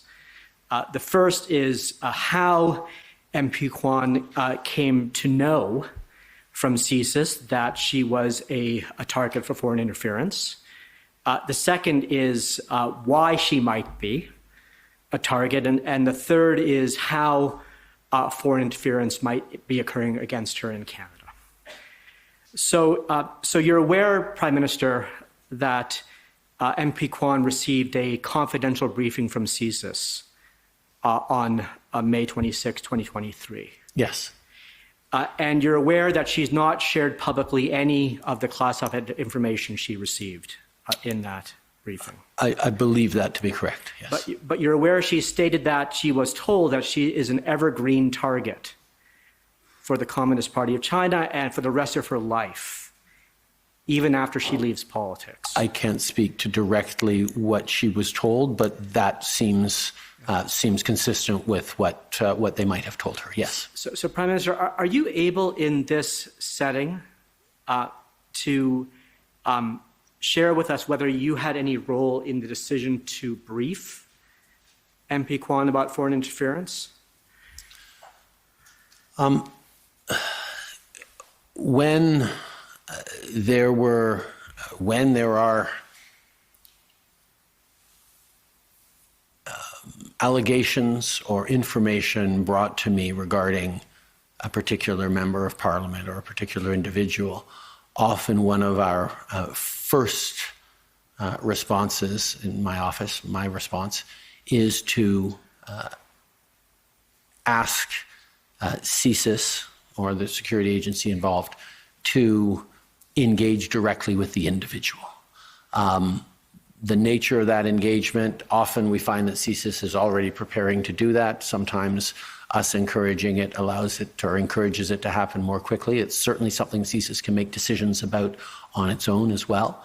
But I believe in this case, we encouraged those briefings to happen. And so you encouraged them to happen. And if you're able to comment, was one of the reasons why you and your office encouraged the briefing to happen was to enable MP Kwan to herself identify foreign interference that might be occurring and to take steps, if she could, to counter foreign interference? The challenge of foreign interference exists for, as we've heard, for just about every elected official at every different order of government as a potential threat. But we also know that diaspora communities, particularly from certain countries of origin, are more susceptible to be targets on that. So whether it's defensive briefings or threat reduction measures, which are two different approaches that CSIS and others can use in terms of briefing, they are designed to both inform, make aware, and hopefully help the individual in avoiding the kind of interference that is of concern. And so one goal is to help individuals avoid foreign interference if it's occurring, so a self-help remedy, if we could. But surely another purpose would be to urge an individual to come forth with concerns about potential foreign interference to CSIS or the RCMP or the Commissioner of Canada Elections or some other federal authority. Is Yes. that right? Right. And of course, for anyone to come forward, a member of Parliament or any Canadian who might be targeted for foreign interference, the expectation would be that if they presented such a complaint or a concern, that it would be investigated thoroughly. That it would be given the attention that it merits, yes. Okay. And so I want to dig in a bit to why MP Kwan might have been targeted and what your thoughts are. So you're aware that MP Kwan has testified here that she believes she's been targeted for foreign interference because of her outspoken criticism over many years of the human rights record of the People's Republic of China. Are you aware of that? Yes. Yeah, and so you're aware of her criticisms of the Tiananmen Square massacre. Yes. And the Hong Kong national security law. Yes, like many Canadians of all different origins, but particularly progressive Canadians of Chinese origin, there are some very strong and outspoken and brave individuals who speak up against the government of their country of origin. And she made some of those criticisms as a parliamentarian on the floor of the House of Commons. Yes. So, for example, when she spoke in favor of and voted in favor of the resolution on the Uyghur genocide. And so it's clear then in making these criticisms, she was exercising her right to free speech, you'd agree? Yes. And that she was exercising her parliamentary privilege when Yes. she made those criticisms. And no Canadian... And I'd also say more, she was fulfilling her responsibilities as a member of parliament to represent her constituents and her community in our parliament. Agreed. And that no Canadian, MP or not, should be subject to foreign interference for expressing their political views. Indeed, yes. So I want to then take you then, if I may, Prime Minister, to how foreign interference by the CCP might be occurring in Canada. And so we've had testimony that the CCP's foreign interference activities occur through the United Front, an arm of the Chinese Communist Party. You're aware of that? Not exclusively. Right, but including through the United Front. Yes, there are many different ways, and the United Front is one of the ways in which the Communist Party of China exerts either influence or perhaps in other cases interference. And are you able to comment on the other ways?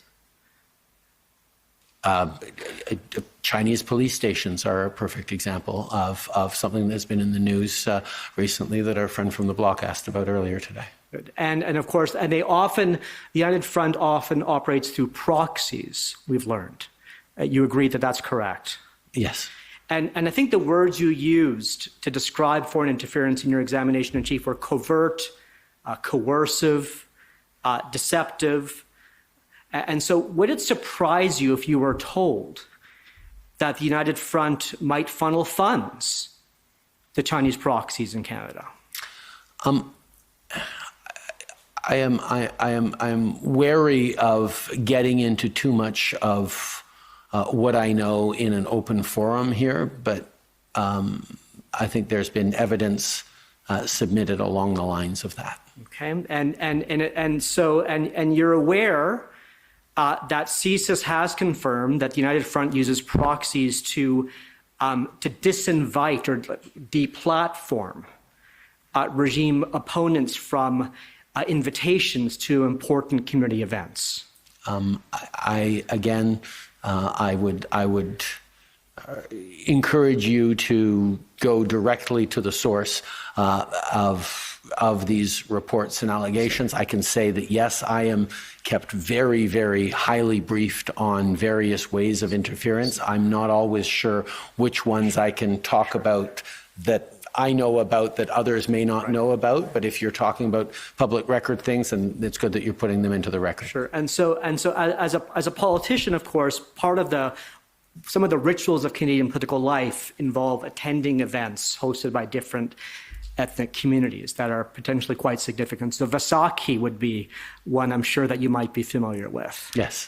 And so there is a certain significance then to having been invited for many years to an event and then suddenly disinvited in a public way. That would be designed to send a message. Wouldn't you agree? I think publicly disinviting someone as wrong as it would be might fall into the category of influence rather than interference. If a diplomat is hosting an event that the Chinese government is behind or through with proxies, it's a fairly open and visible way, and perhaps meant to be open and visible, to exclude an individual. That sounds like as wrong or unfortunate, or much as we might disagree with it, it sounds like something that is not covert or surreptitious, but more very direct disapproval. But if it's a community event organized by a Canadian organization, I think we're getting into hypotheticals here, but I understand your point that it is unfortunate that China in general tries to silence critics of its regime, including high-profile members of parliament. Okay, so a couple of concluding questions, if I may, Prime Minister. So the GAC panel testified that if the People's Republic of China, or for that matter any other foreign state, were engaged in foreign interference in Canada, it would violate international law. Do you have any reason to disagree with that evidence? No, I am. Yes, the foreign interference is violation of Canadian law and international law. And you'd agree then it's a violation of Canadian sovereignty? Yes. Thank you, Prime Minister. Thank you. Mr. Jarman, representing Erin O'Toole.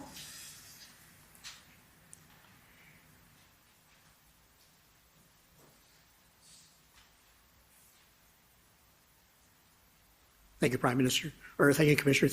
Prime Minister, my name is Tom Jarman. I represent Erin O'Toole.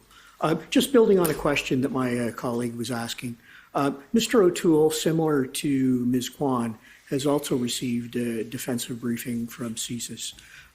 And was that done with the permission or direction of your office? Again, it is not something that CSIS needs to get permission from the Prime Minister's office to do. But in this case, we certainly encouraged it. Yeah. And has your office given general direction that when MPs come under this sort of, scrutiny or attack, that they should be made aware of that? That is, in general, our approach on things, yes. But has your office given direction to that effect? It is not to us to direct CSIS on what threat reduction or defensive briefings it gives or doesn't give, but certainly our posture has been one of encouraging CSIS to keep all parliamentarians informed and aware of not just threats against them, but of issues of foreign interference. Okay, thank you. I guess if I could go to CAN 4495.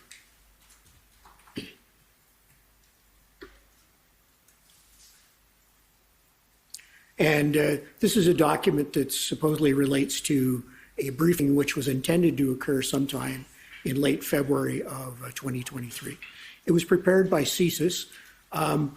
Commission counsel shown it to you, and I believe you also saw it during your witness interview. If you could scroll down to the third page. A little further, please. Thank you very much. Oops, back up, please. Thank you. So I understand from your witness interview that you were not advised of these events concurrent to them happening in the election in 2021. But I would ask, after February 21st of 2023, have you ever been briefed by either CSIS or the NSIA with respect to conclusions similar to this, that there were observed online and media activities aimed at discouraging Canadians, particularly Chinese heritage, from supporting the Conservative Party of Canada leader Erin O'Toole, and particularly Steveston, Richmond East, Kenny Chu? The timing of the efforts to align with Conservative polling improvements, similarities in language with articles published by the PRC state media, and the partnership agreements between these Canada-based outlets and PRC entities all suggest that these efforts were orchestrated or directed by the PRC. I think on this, I'd like to turn to the summary prepared of evidence on this one. I believe I think it's at 66, paragraph 49.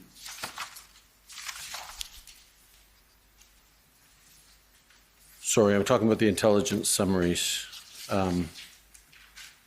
not the interview summaries. The prepared summaries.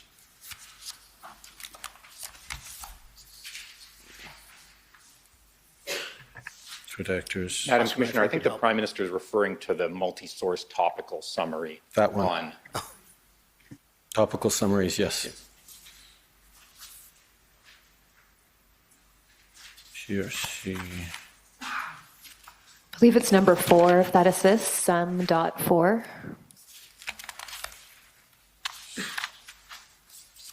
We just scroll Yes, down. I on have that page. one. Yeah. Yes, thank you. That's it.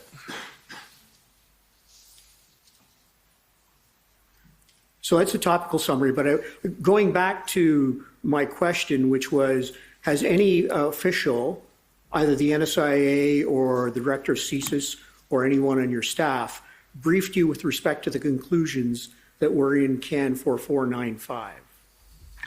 And just to be fair to the witness, perhaps he could be allowed to look at those conclusions one by one rather than Sure. in a mass. Well, possibly you can go back to CAN 4495 then, please. Yes, I have the summary, so if we can go back on the page to the document you brought up. Thank you.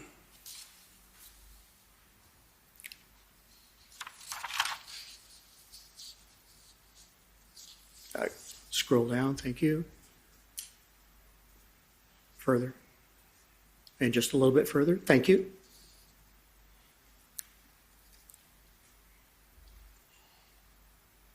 So the overall statement is observed online and media activities aimed at discouraging Canadians, particularly of Chinese heritage, from supporting Conservative Party leader Aaron O'Toole, and particularly Stevenson and Richmond East candidate Kenny Jew. Yeah, what I would go to is the bottom of that, the last line in the second paragraph there, and refer to the general summary there, point 6, that says no PRC state direction of the incident was detected or reported. Yes, I realize that's what that document says. My question is, did anyone brief you with respect to those allegations that are in CAN 4495? And if your answer is no, that's fine. First of all, these are briefing notes that I never saw. These are briefings for a briefer who then gave a briefing that, as we've seen, may or may not have included all of these things. I am and was, however, aware of the elements in the summary that talked about whether it's following the publication of the article in the Hill Times. There was a number of different media organizations that picked up and ran with those things. But again, getting to the bottom line that no Chinese state direction of the incident was detected or reported. Thank you. And I'd like to turn now to COM 008, which is the cabinet directive from 2021 with respect to their critical action incident public protocol. And this is the standing directive right now. It is, unlike 2019, this is an ongoing thing. Is that correct? Yes, this is the existing directive now, yes. Okay. And we've heard from various witnesses, Madame Drouin, who said that the threshold for intervention by the panel of 5 would either be high or very high, were the words she used. Minister Gould used observe with certainty, and Minister LeBlanc used the high threshold as well. Is that consistent with your understanding of how the directive is meant to apply? The directive is meant to apply and the panel is meant to kick in when there are threats to Canada being able to hold a free and fair election. That must necessarily be a significantly high threshold because just the act of engaging for the panel could itself have an impact on the unfolding of the election. So the expertise and the experience and the professional judgment of the people on the panel is what we lean on significantly for whether and how they intervene. I will highlight that not every intervention by the P5 would be to convene a supper hour press conference to tell Canadians about something in the middle of an election campaign. It could involve, as it has, apprising different parties of concerns. It could involve asking or working with a social media giant to take down a particular piece of misinformation.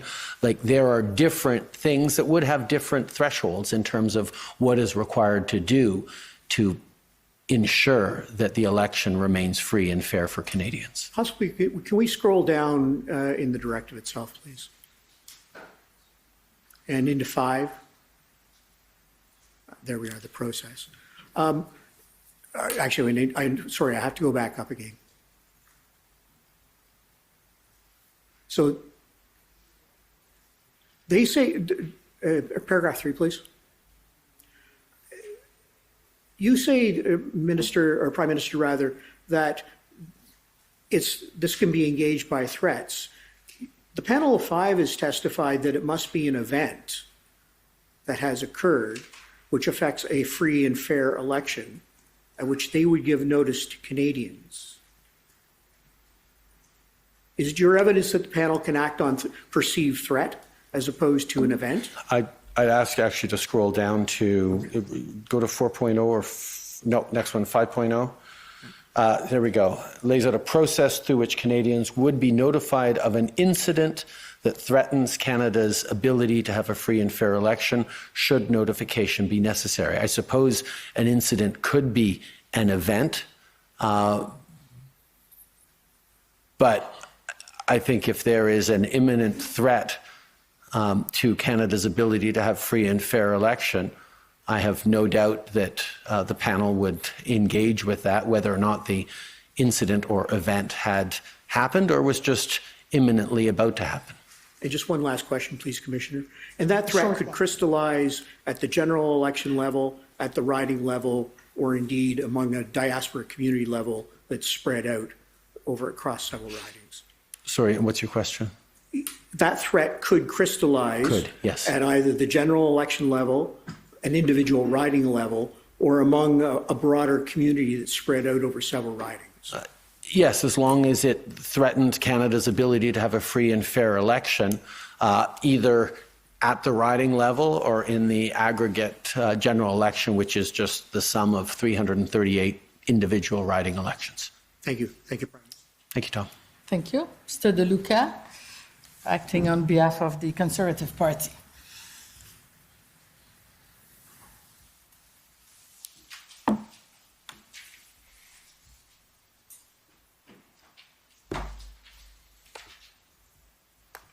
Good evening, Mr. Prime Minister.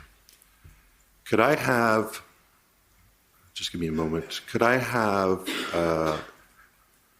TRN 6 called up, please?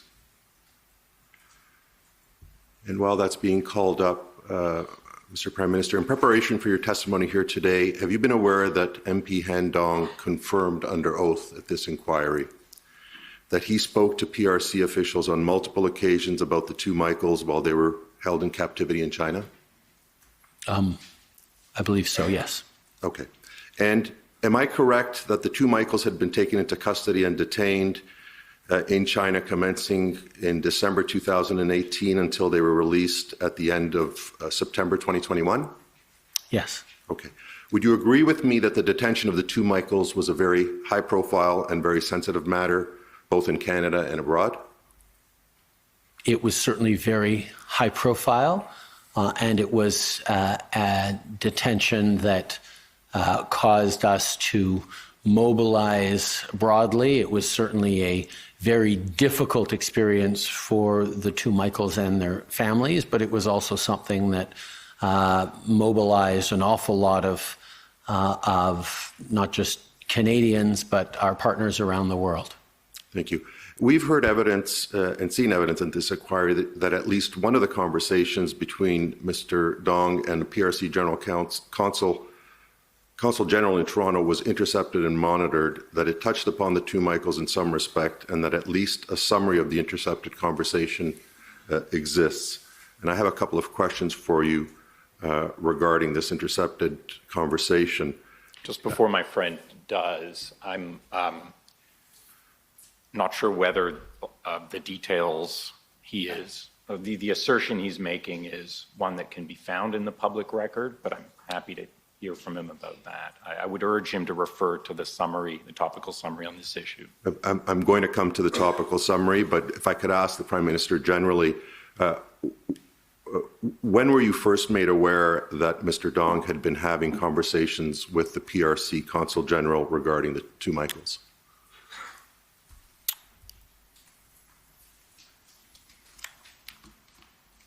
I can't recall offhand at what point that was. Do you remember what year, sir?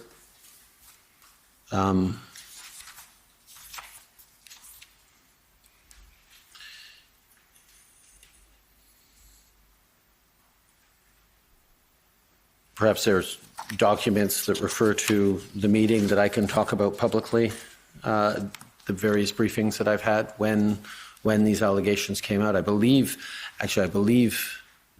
this was the source, this was a matter disclosed in the leaks in the fall of 2022, and it was only subsequent to those leaks that I became aware of those conversations. So it would have been late in 2022.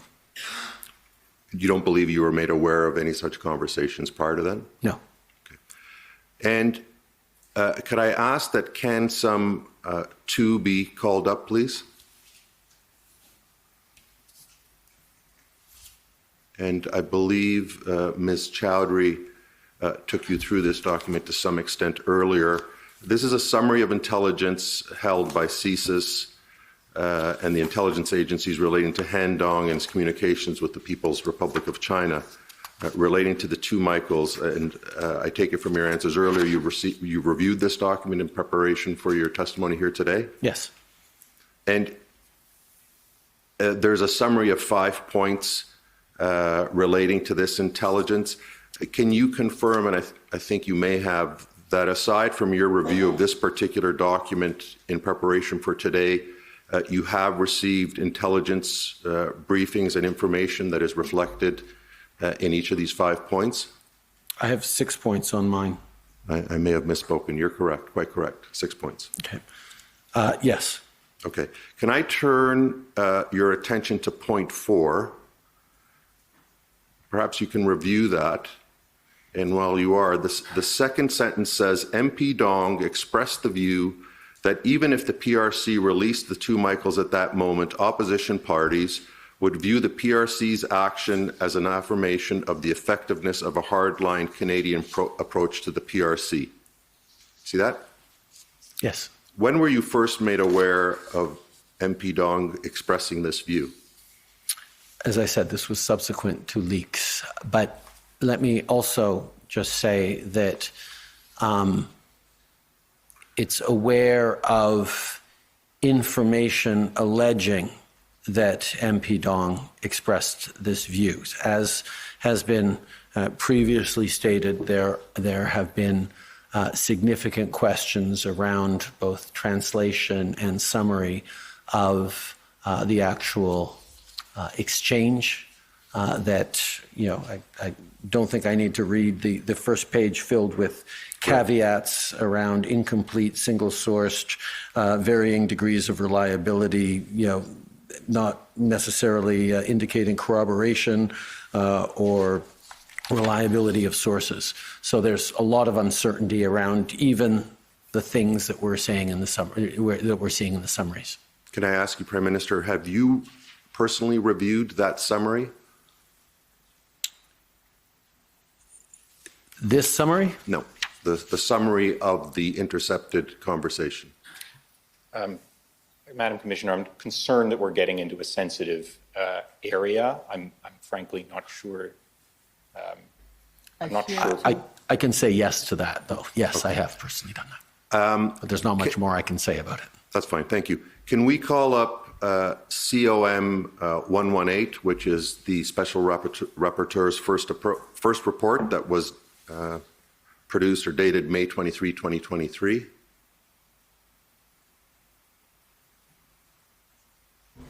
COM 118? Yes. Just a minute.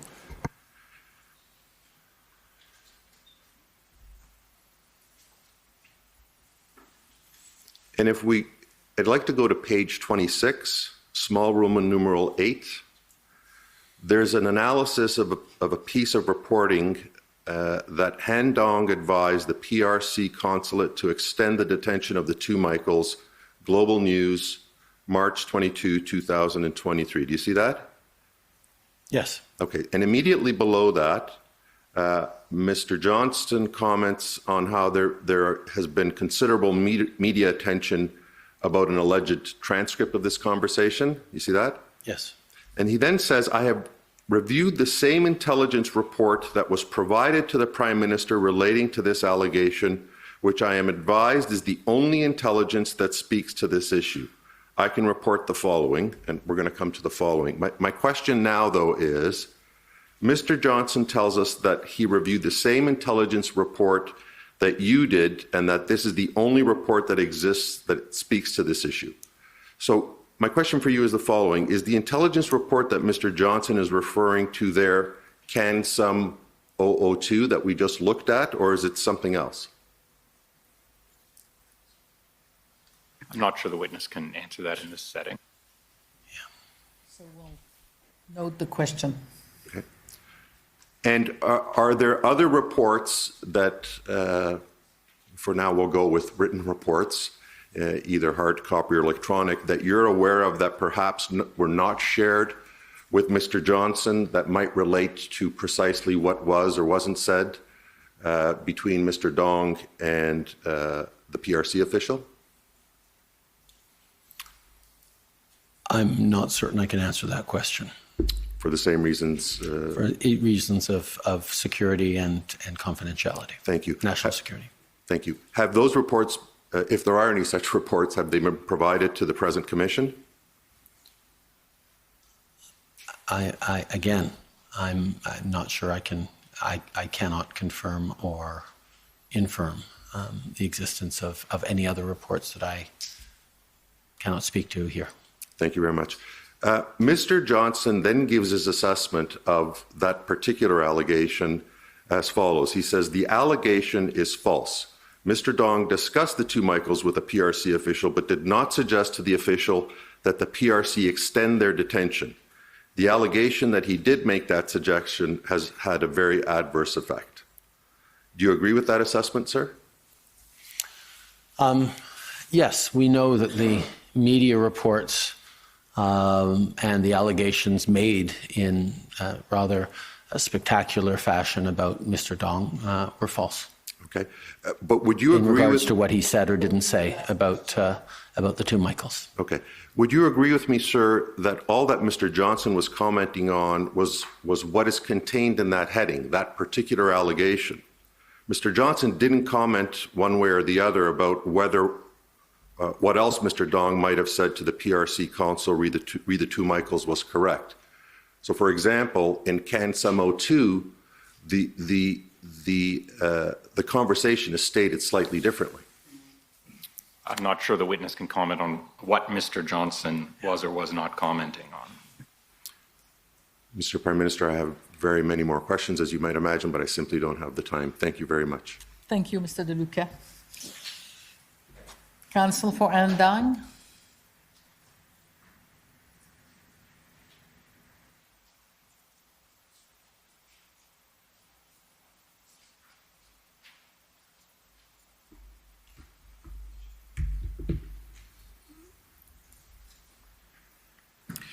Thank you, Commissioner. Prime Minister, I'm Mark Pauly, and as you heard, I represent Han Dong. I'm going to start with the same issue that Mr. De Luca finished with, and that is the allegations that were made in the newspaper, in Global at least, relating to the two Michaels.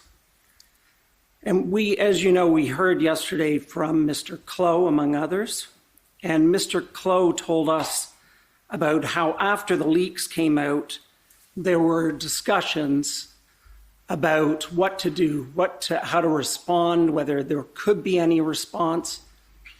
And in particular, he said there were a number of discussions about how to get the truth out that the story was wrong.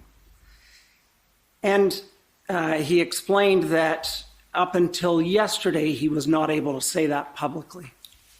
Are you able to, first of all, tell us, did you have conversations like that as well about whether there was anything the government could do, anything you could do? Well, further, what we actually did was engage the special rapporteur who had the opportunity to go through the evidence and state quite categorically that the allegations were false. We felt that having the special rapporteur able to engage on that and qualify those allegations as false was perhaps more reassuring to concerned Canadians than having officials of the same, or the elected officials of the same party as Mr. Dong categorizing that the same way. And so does that, well, aside from ultimately making that decision, did you, like Mr. Clow, have discussions about whether there was anything that could be released before that, like immediately to respond? There were many discussions following the leaks on this issue, but on a number of the issues that were leaking, as we highlighted and attempted to highlight a few times in the media. There were clear falsehoods and inaccuracies in the media reporting, but the challenge of protecting national security meant that we were very much limited in our ability to contradict the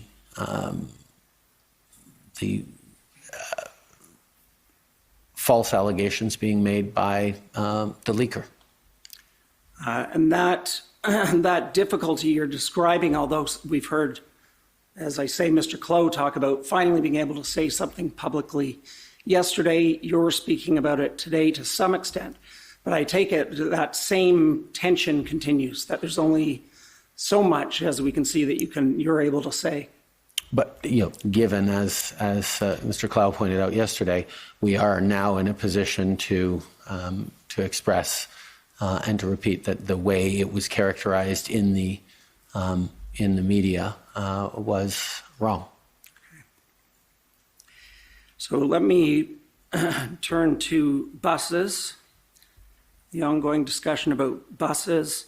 We heard about you being briefed by Mr. Broadhurst in September 2019, and you talked about him flagging concerns and describing this scenario of students being brought to Don Valley North nomination meeting. And you asked whether the intelligence agency understood this thing that busing people to nomination meetings is standard, or I think you said regular earlier. Is that right? Yes. And it will be your last question. Thank you. And you, sorry, let me make sure. And you raised the issue of whether the intelligence agency understood this basic issue that someone like you who knows politics and nomination campaigns knows. And did you figure out an answer to that, whether the people at the agency who were reporting this had that context?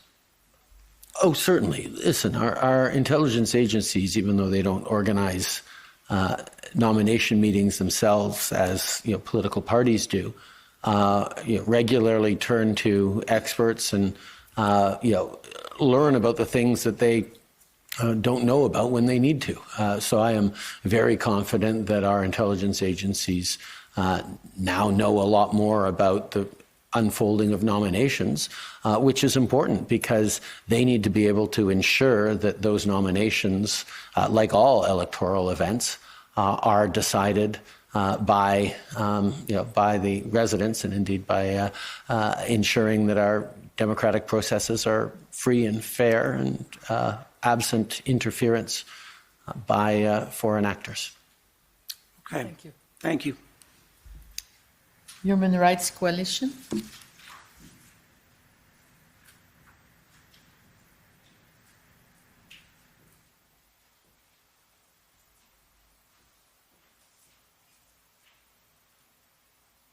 evening. My name is Sarah Teach, and as the Commissioner stated, I'm representing the Human Rights Coalition. I understand, Mr. Prime Minister, that you have a lot of confidence in your NSIA's ability to receive information from the national security agencies. But I want to ask about your level of confidence in the agency's abilities to receive information from those most vulnerable, namely members of targeted diaspora communities. So let me just start with this. Were you aware, Mr. Prime Minister, that the RCMP's National Security Information Network is only available in English and French? I was not. Were you aware that the CSE's online reporting tool, as well as CSIS's reporting tool, and the OCCE's complaints form on the website are also available in only English and French? But I am also aware that all those agencies use in language individuals who are able to reach into and engage with communities. But I take your word for it that the online forms are only in English and French.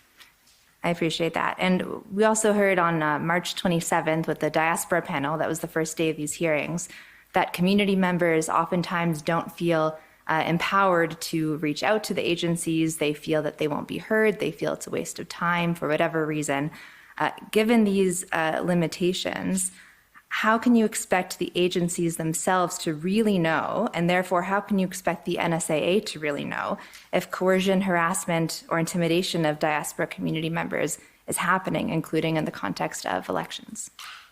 This is certainly a challenge, and it is something that we've been working on over the past years to try and improve and increase not just the diversity within our various agencies, but also the ability of those agencies to reach into people who are often most vulnerable to interference, particularly in diaspora communities, but also at the same time, often with good reason, most suspicious of authorities and enforcement agencies that have not always treated them fairly in the past.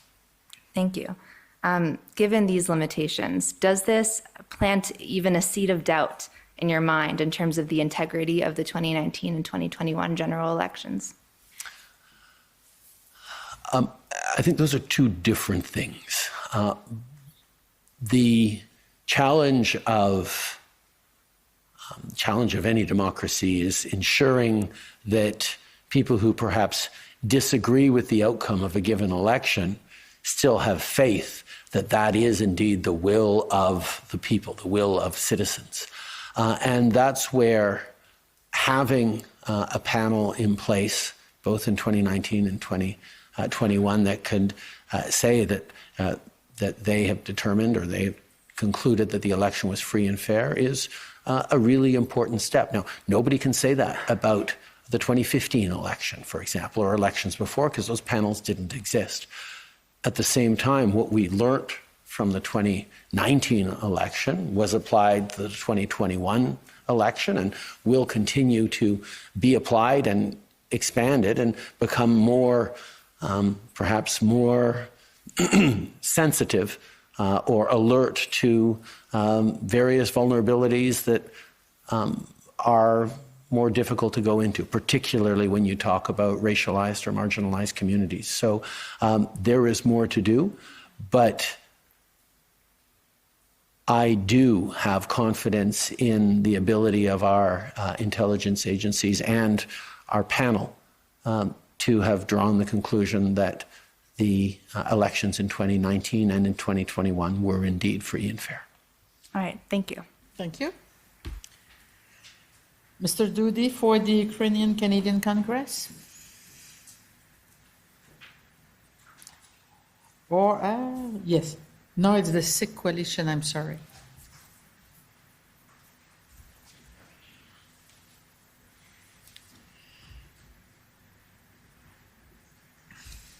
You'll be next.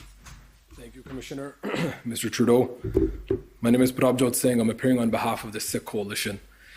So I don't have a whole lot of time, but I want to start by asking whether you would agree that your government missed key opportunities to hold India to account for its interference in Canada, and to be more specific, so we can narrow down a concise answer, that there were attempts made by the government to minimize the threat that India posed throughout this relevant period and actually tried to hide the severity of the threat from Canadians.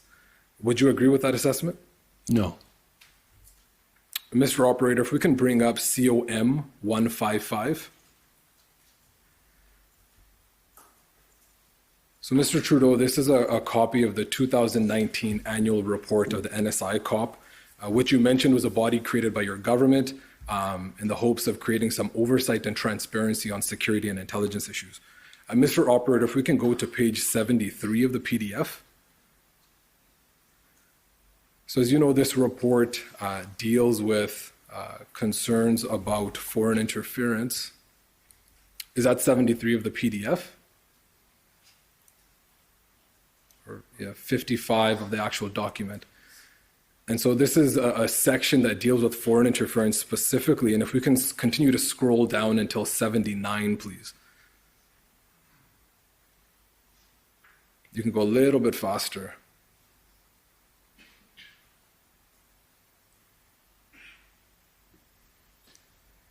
And stop right there, if you can hold for a second. If you scroll up, please. So there is mention specifically of foreign interference by the People's Republic of China, and continue scrolling.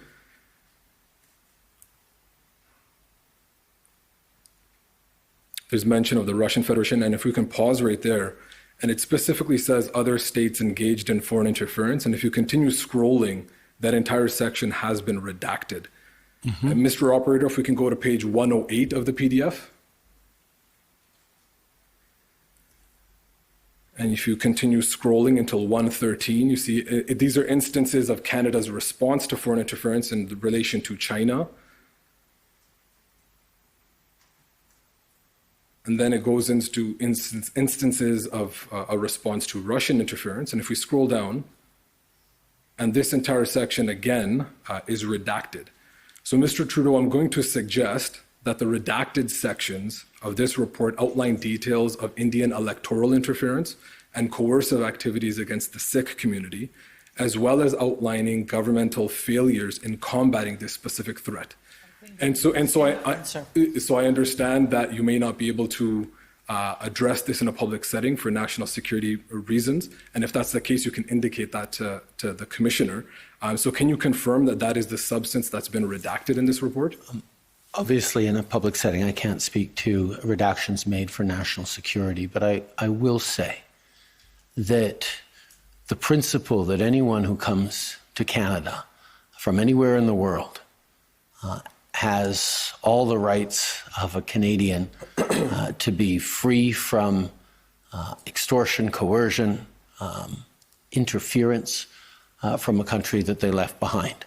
And how we have stood up for Canadians, including in the very serious case that I brought forward to Parliament of the killing of Nijar, demonstrates our government's commitment to defending the rights and freedoms of Canadians, for whom, which are the reasons for which so many people crossed oceans and continents to come live in this country and build this country. And the suggestion that we haven't and we won't do everything we can to defend Canadian rules and values and defend Canadians from foreign interference is simply misplaced. And so I take your point there, and I have very limited time, but I do want to confirm that it was you that approved the redactions in this report. Is that correct? Based on suggestions from public servants that you received. Redactions are made by professional public servants, and we sign off on them, but we do not modify them. But you do have the authority, the ultimate approval, and you do have the possibility to push back against excessive redactions. Redactions are made by professional public servants, not by the political wing. And does the Prime Minister have the authority to push back on the suggestions that are made in cases where there may be excessive redactions? That gets into the entire question of declassification of information, and in the American system, the president can, declassify in ways that are not replicated in our system here in Canada. So just very simply, I have one last question I want to ask after this. Does the Prime Minister have the authority and the ability to push back against those suggestions when there's excessive redaction? The Prime Minister has an ability to engage in discussions and ask for reasons. But like I said, as Prime Minister and as a government, our habit and our approach has always been to allow the professional public service to make determinations around what needs to be redacted in the name of national security and confidentiality. Madam Commissioner, I have one final question, if that's okay. Very quick. Sure. I think you would agree that the lack of meaningful steps to expose and stop foreign interference activities when they first arise, including deliberate actions to redact any failures that may have been included in the NSI COP report, could play a role in India's increasingly aggressive interference and repression activities over this period.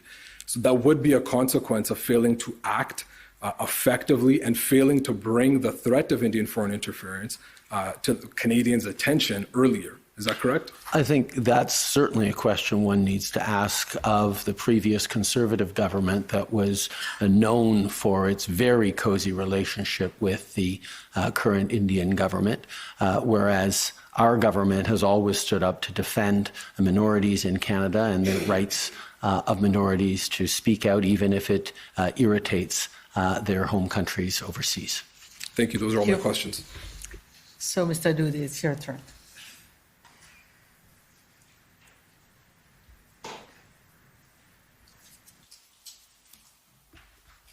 Good evening, Prime Minister.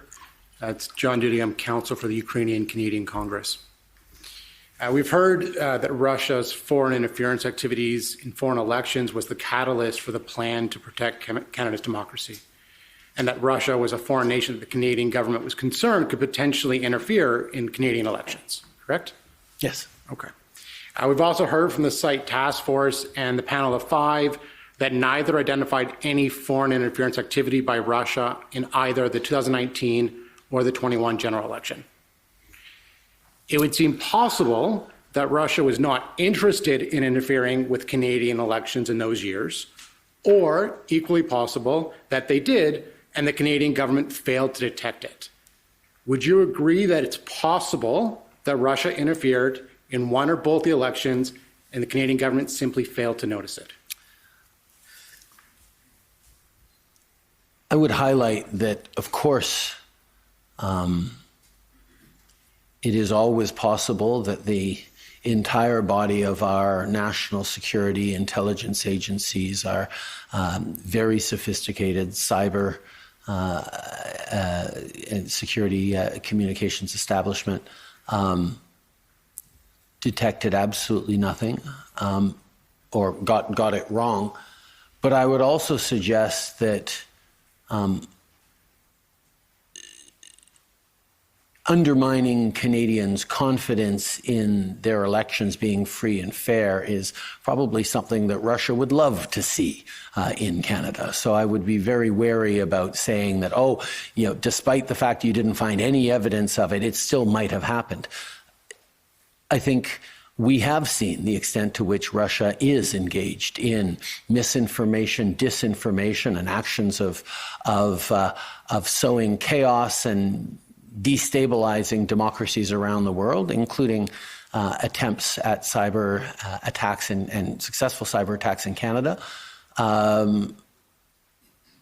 But I think one of the big differences between Russia and a number of other hostile or challenging state actors is the significant lack of a critical mass of either Russian diaspora or Russian speakers in Canada, as you contrast with the situation in Ukraine or in Latvia or elsewhere, where there is an easier threshold for them to interfere in democratic processes. You spoke about the need for Canadians to be confident that the government is doing what it can to keep Canadians safe. How confident are you in the site task force and the panel of five's conclusion that Russia did not interfere with either election?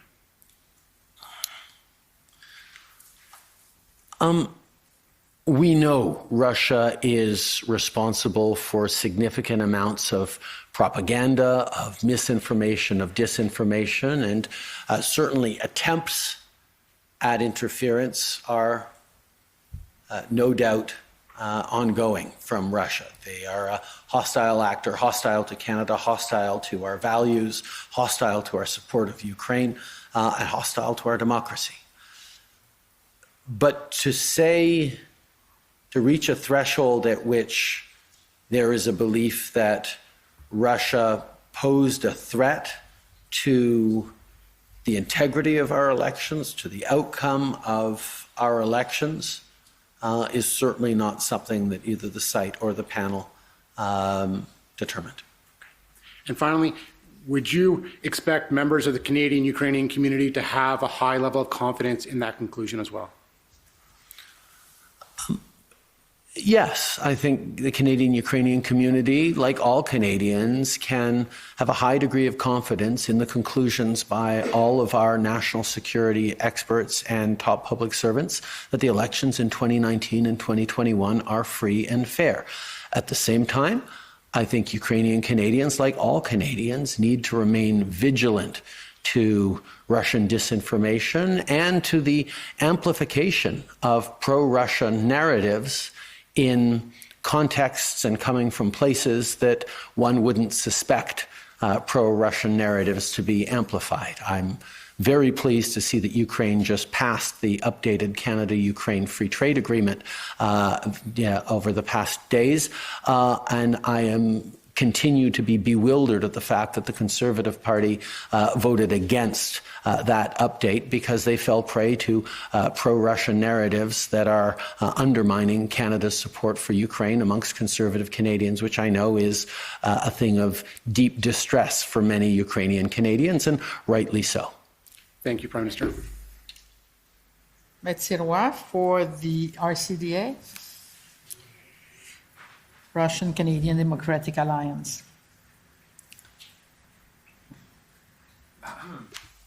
Bonjour, Monsieur le Premier ministre. Bonjour. Madame la Commissaire. Guillaume Sirois, avocat pour l'Alliance démocratique des Canadiens russes. On a entendu un témoignage à l'effet qu'une certaine campagne de désinformation pouvait avoir coûté quelques sièges à un certain parti politique lors de l'élection de 2021. Je pense que vous savez de quoi je fais référence. Mais j'aimerais dépolitiser l'enjeu, si possible, pour parler plus de désinformation. Sauf que la conclusion a été de nos experts en sécurité nationale et du panel chargé d'assurer l'intégrité de nos élections qu'il n'y a eu aucun impact de l'ingérence étrangère dans les résultats, que ce soit au niveau des 338 comtés ou au niveau de l'élection générale. Donc, oui, il y a eu des attentats d'ingérence, mais nos élections ont demeuré intègres dans leurs résultats. Ma question, c'est est-ce que ce genre de tentative-là affecte seulement un seul parti ou un seul chef de parti, ou elles peuvent affecter des partis de toutes les couleurs ou des chefs de partis de toutes les couleurs, dont le Parti libéral du Canada? Certainement, l'engagement ou de l'ingérence étrangère pourrait affecter juste un parti ou tous les partis ou différents partis selon non seulement le pays, mais le pays d'origine, mais aussi le comté, la région dans laquelle il se trouve. Et est-ce que c'est quelque chose que vous avez témoigné en tant que Premier ministre lors des élections en tant que chef du Parti libéral, pardon, lors des élections de 2019 ou de 2021?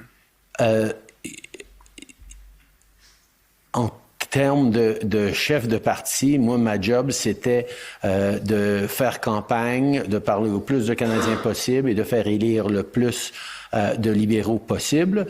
Je me fiais aux institutions qu'on a bâties, le Site Task Force, le P5 Panel, pour s'assurer que l'intégrité des élections tienne. Et effectivement, ils ont conclu dans les élections de 2019 et 2021 que les élections ont été libres et justes. J'aimerais mettre de côté un peu l'institution pour l'instant, mais vraiment vous poser la question en tant que chef de parti qui fait la campagne électorale en 2019-2021. puis savoir qu'est-ce que vous avez vu ou entendu de vos propres yeux et oreilles. Est-ce que c'est des choses comme des campagnes de désinformation visant les libéraux ou vous-même, en tant que chef de parti, c'est quelque chose que vous avez entendu ou vu pendant l'une ou l'autre des campagnes électorales? Des campagnes de désinformation, on en a vu énormément, plus en 2021 qu'en 2019, mais que ce soit au niveau des théories de complot par rapport à la vaccination, que ce soit au niveau des théories de complot par rapport au Forum économique mondial ou d'autres, ou des attaques personnelles contre moi et ma famille. Oui, il y a eu de la mésinformation et de la désinformation pendant ces campagnes-là. Oui, ça doit pas être une situation super facile, surtout quand ça touche la famille.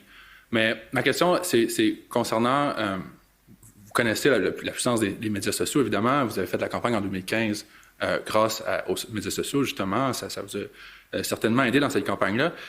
Je me demande, est-ce que vous pensez que les campagnes de désinformation que vous dites qui semblaient être importantes en 2019-2021, pensez-vous que ça a eu un effet sur les électeurs lors de ces campagnes électorales? Ben, tous les partis politiques utilisaient des médias sociaux comme moyen d'aller chercher des votes et chercher des électeurs. Donc, certainement, les médias sociaux ont joué un rôle important dans ces deux élections-là. Je parle des campagnes de désinformation spécifiquement. Pensez-vous que celles-ci ont pu influencer la décision de certains électeurs?